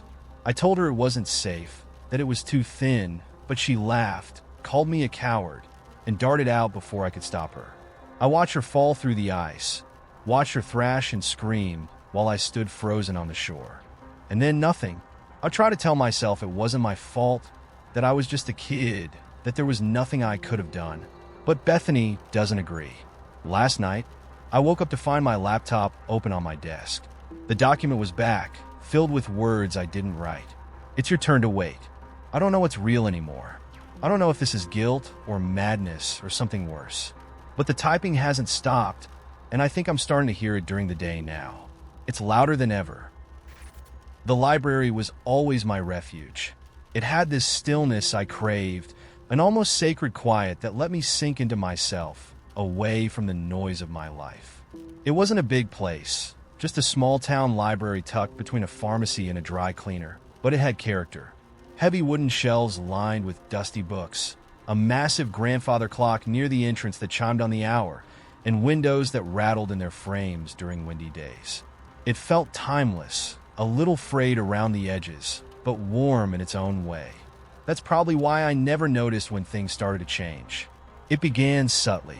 The lights flickered more than usual. I figured it was old wiring. This place was ancient, after all. Then the clock started skipping chimes, or worse, chiming at the wrong times. Once, it rang at 2:07 p.m., loud and deliberate, even though it wasn't wound. But the strangest part was the books. I'd been working my way through the classics section. I loved pulling out a battered volume, imagining how many hands had held it before mine. But one day, I noticed something odd. A book I'd finished the week before, Wuthering Heights, was back on the shelf. But it was a different edition, with a green cover instead of the blue one I'd borrowed. I chalked it up to coincidence. Libraries swapped editions all the time, right? Except it happened again and again. Books I'd read, books I was sure I'd returned, kept reappearing, slightly different each time. A new cover design, a foreword by an author I didn't recognize. Once, the ending of Jane Eyre was completely rewritten, the words jagged, like someone had scrawled them in haste. I told myself I was imagining it, maybe mixing up versions, but the gnawing unease wouldn't go away. One evening, just before closing, I decided to stay late to clear my head. The librarian, an older woman named Mrs. Calloway, barely noticed me. She was the kind of person who could disappear behind her desk, only resurfacing to shush someone or stamp a due date.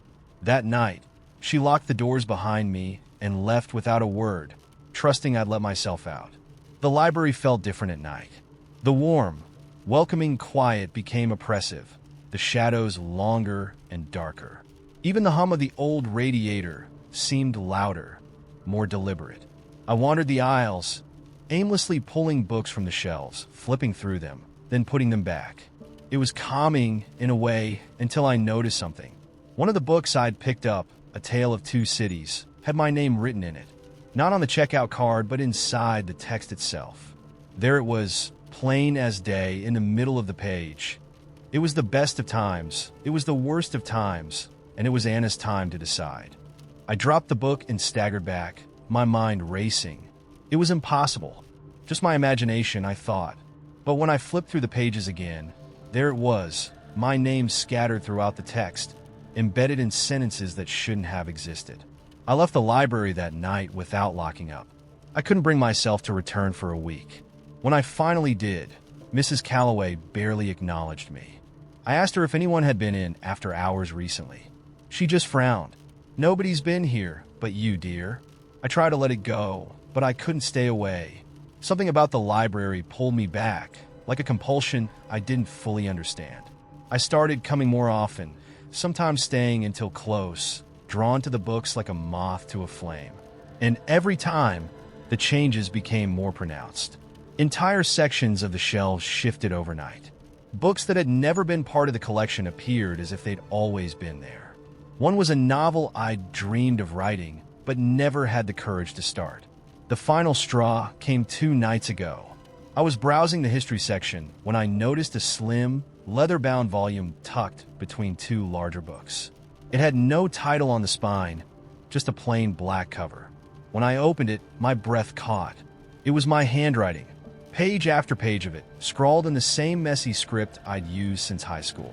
It wasn't just notes or doodles, it was a journal. My journal. But I'd never written it. The entries described moments from my life, moments no one else could have known. Arguments with my mother. My first kiss. The night I sat in my car for hours, too afraid to go into the hospital to say goodbye to my father. But then, the entries veered into things that hadn't happened. Not yet. The last entry was dated the following day. Today. It read, Anna heard the clock chime one last time before the lights went out. The library swallowed her whole, the books finally having claimed what they came for. I slammed the journal shut and ran for the door, but it wouldn't budge. The lock wouldn't turn, the windows wouldn't open. Panic set in as the clock began to chime. It was slow at first, each strike echoing like a heartbeat. Then it sped up, faster and faster, until the sound was deafening. And then it stopped. I don't remember what happened after that. I woke up in my bed this morning, the journal sitting on my nightstand, the final entry crossed out. In its place was one word, scrawled in someone else's hand. Stay. I haven't gone back to the library. I'm not sure if I can, but I can feel it calling me like a book waiting to be opened. And sometimes, late at night, I hear the faint sound of pages turning, even though my room is still. I moved into my new apartment on a Tuesday, which I thought was the perfect day for it. Quiet, unassuming, with most of the world busy at work. I'd spent months hunting for something I could afford that didn't also come with a terrifying crime rate, and this place seemed to strike that delicate balance. It wasn't fancy, but it was clean, had good lighting, and was close to a grocery store. The only weird thing? The elevator. It wasn't anything dramatic at first. Just slow. The kind of elevator that makes you rethink taking the stairs, even when you're on the 5th floor like me. The panel was old, with buttons that stuck when you pressed them, and it made this odd mechanical whine, like a tired dog groaning every time it had to work. But hey, it got me up and down without incident. That's all I needed. The first few days passed uneventfully. I unpacked, got used to my new surroundings, even introduced myself to a couple of neighbors in passing. The guy across the hall, Mr. Kent, was an older man with a neat mustache and an endless supply of unsolicited weather updates. Looks like rain this weekend, he'd mutter whenever he saw me, even if the forecast was clear. The woman one floor down, Sonia, had a dog named Bingo who barked every time the elevator door opened. It was all very normal, until Friday night. I'd gone out with a couple of friends and stayed out later than I'd planned. By the time I got back to the building, it was nearing midnight. The lobby was empty, and the security guard, who usually sat half asleep at the front desk, was nowhere to be seen. I hit the elevator button and waited, humming to myself in the silence. The elevator took longer than usual to arrive, but I figured it was just the old machinery. When the doors finally creaked open, I stepped inside, hitting the Warren 5 button before leaning back against the wall. The doors closed, and the elevator began its slow ascent. I was halfway to the 5th floor when it stopped. Not an abrupt, jerking stop, just a soft, almost apologetic pause, like it had run out of steam. The lights flickered but didn't go out entirely, leaving the small space dim and unsettling. I frowned and hit the 5 button again. Nothing. Then I hit open door. Still nothing. Annoyed but not yet panicked, I pressed the emergency button, but instead of the expected buzz or a call to some distant help center, the elevator filled with a strange, staticky sound. It wasn't quite a voice, but it wasn't entirely mechanical either. It was like someone whispering through a detuned radio. I backed away from the panel, my pulse quickening. The air inside the elevator felt heavier now, almost humid, and I swore the temperature had dropped a few degrees. That's when I noticed the panel. All the floor buttons were lit up, not just glowing faintly, but pulsing like they were alive. A cold dread settled in my stomach as I stared at them, my mind scrambling for a logical explanation. A short circuit, maybe? Some weird quirk of old wiring. But then the elevator started moving again. It didn't go up or down. It moved sideways. I pressed myself against the wall as the motion shifted, the sensation completely alien. It wasn't smooth like normal elevators. It felt like being dragged along uneven tracks, like the building itself was stretching and contorting to accommodate the movement. The staticky sound grew louder, and this time I could make out words. Not full sentences, just fragments. Not supposed, leave it alone. Curiosity. My breath hitched and I slammed my fist against the open door button over and over, but it was useless. The walls of the elevator seemed to tremble, the dim light casting shadows that didn't make sense, shadows of shapes that weren't in the elevator with me. After what felt like an eternity, the elevator jolted to a stop. The doors slid open, But what was beyond them wasn't the hallway of the 5th floor. It looked like an older version of the building, a version that had been abandoned for decades. The walls were crumbling, covered in black mold that crawled up to a ceiling dotted with gaping holes. The air smelled damp and metallic, like rusted iron and stagnant water. I stood frozen in the elevator, gripping the railing behind me. My instinct screamed to me not to step out, but the longer I stayed, the more the air inside the elevator seemed to constrict, like it was actively trying to push me out. A sound echoed from the hallway beyond. Footsteps, but they weren't normal footsteps. They were uneven, dragging, like someone or something was limping closer. I leaned forward just enough to peek out, my heart pounding so loudly I thought it might drown out the sound of whatever was approaching. At first I saw nothing. Then a figure emerged from the shadows. It wasn't a person. It was shaped like one, but its limbs were too long, its movements too jerky, like a marionette controlled by a child who didn't know what they were doing. Its face, or what should have been its face, was smooth and featureless, except for a single vertical slit that opened and closed, emitting that same staticky whisper I'd heard before. It stopped at the edge of the elevator and tilted its head as if studying me. My body refused to move, every muscle locked in place, as the thing raised one impossibly long arm and pointed into the hallway. "Go," it whispered. Its voice wasn't loud, but it reverberated through me, like it was coming from inside my own head. I shook my head, my voice finally finding me. "I'm not going anywhere." The slit on its face widened, splitting open like a grotesque smile. "Then I'll bring you." Its arm shot forward, faster than anything that size should have been able to move. I flung myself backward, hitting the panel, and the elevator doors slammed shut just as its fingers scraped against the edge. The elevator shuddered violently, and then it dropped. For a moment, I thought I was about to die, plummeting into the depths of whatever hellish dimension I'd stumbled into. But then, just as abruptly as it had started, the elevator stopped, the lights flickering back to normal. The doors opened, revealing the perfectly ordinary hallway of the 5th floor. I staggered out, gasping for breath, and didn't look back. That night, I dreamed of the figure, and when I woke up, I found a single, long scratch etched into the metal of my front door. I haven't used the elevator since, but sometimes late at night, I hear it moving, even when no one else should be using it. The first time it happened, I thought I'd simply zoned out. I was driving home from a late shift at the diner, the radio low, the roads empty. It's a straight shot down Rivermill Road to my house. One of those backcountry stretches where the headlights carve out the only light for miles. I'd driven that route 100 times before, enough to know every turn and pothole.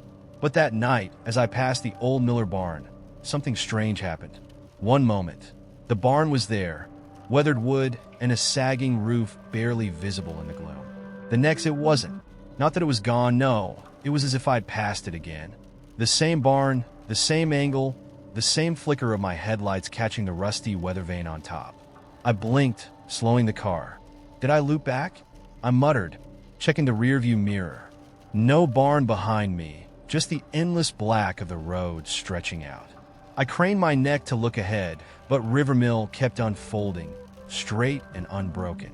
Confused, I kept driving, telling myself it was nothing, a trick of exhaustion. But 2 minutes later, there was again, the Miller barn. Same warped boards, same rotten siding. I pulled over that time, hands trembling on the wheel. The engine hummed quietly, the kind of sound that should have been comforting, but wasn't. I looked at the dashboard clock. It read 11:42 p.m., the same as it had when I'd passed the barn the first time. The silence pressed against me as I rolled down the window. The air outside felt wrong. Not cool and crisp, but thick, like the stillness before a thunderstorm.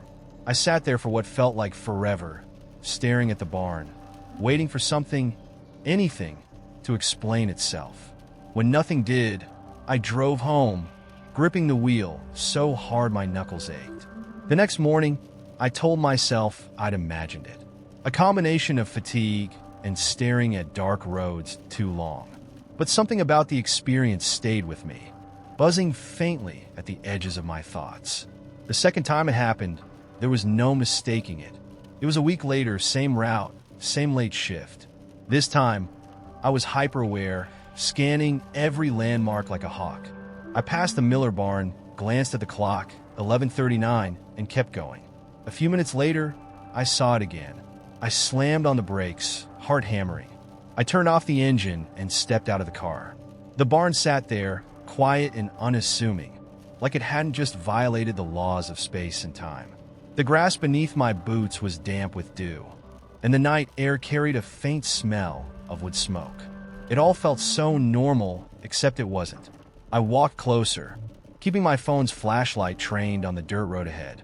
The barn's wooden slats were warped with age, and a rusted-out tractor leaned against the side. The closer I got, the louder the silence seemed to grow. It wasn't just quiet. It was an absence, a vacuum where sound should have been. My own footsteps felt muffled, swallowed by the oppressive stillness. And then I saw it, a faint shimmer in the air around the barn, like heat waves rising from asphalt on a summer day. I reached out, curious despite myself, and my fingers brushed something solid yet invisible. It felt cold, almost metallic. The shimmer pulsed under my touch, and a wave of nausea rolled over me. I stumbled back, clutching my stomach.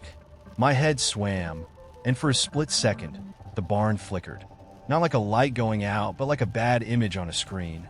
One moment it was there, solid and real. The next, it was fragmented, breaking into pieces of light and static before snapping back into place. I didn't stick around after that. By the time I made it home, I convinced myself it was a hallucination. Stress, maybe too much coffee. But deep down, I knew it wasn't. Something was wrong with that barn. The third time, it wasn't the barn. I was in my kitchen, making toast. It was early, the kind of morning where the sun filters in through the curtains just right. My cat, Hopper, was sitting by the fridge, tail twitching like he was watching something. I followed his gaze, but didn't see anything, just the faint hum of the refrigerator. When I looked back at the counter, my toast was gone. It wasn't like I'd misplaced it. It was gone. 1 second it had been there, buttery and golden, and the next the plate was empty. I turned the whole kitchen upside down, thinking maybe I'd spaced out and moved it without realizing. But no, it was nowhere. Hopper stared at me with his unblinking yellow eyes, like he knew something I didn't. A chill ran through me. It wasn't just the toast. It was my phone, my watch, a mug I'd left on the table. They all started vanishing, just for moments, then reappearing exactly where they'd been, like nothing had happened. At first, it was small things. But then, one afternoon, my car disappeared from the driveway.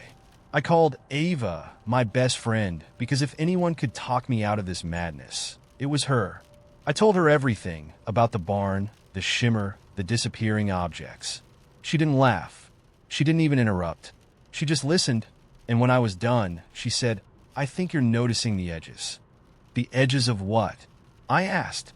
Reality, she said, her voice quiet. Most people don't see them. It's like looking at the seams of a garment. They're always there, but your brain smooths them out so you don't notice. But once you do notice, once you pull a thread, it starts to unravel. Her words hit me like a gut punch. "How do you know that?" "I've seen it too," she said. "It started small just like you. But it doesn't stop. It gets bigger." "Bigger how?" She hesitated, then whispered. "The world starts skipping." I didn't know what she meant until it happened. One day I was walking to the store, and I blinked. When I opened my eyes, I was already inside the store, standing in front of the canned goods. No memory of opening the door, no time passing. Just a clean cut, like the scene of my life had been edited. It happened more often after that. Blink. I was in my car. Blink. I was at work. My life became a series of jump cuts, reality stuttering and skipping like a broken record.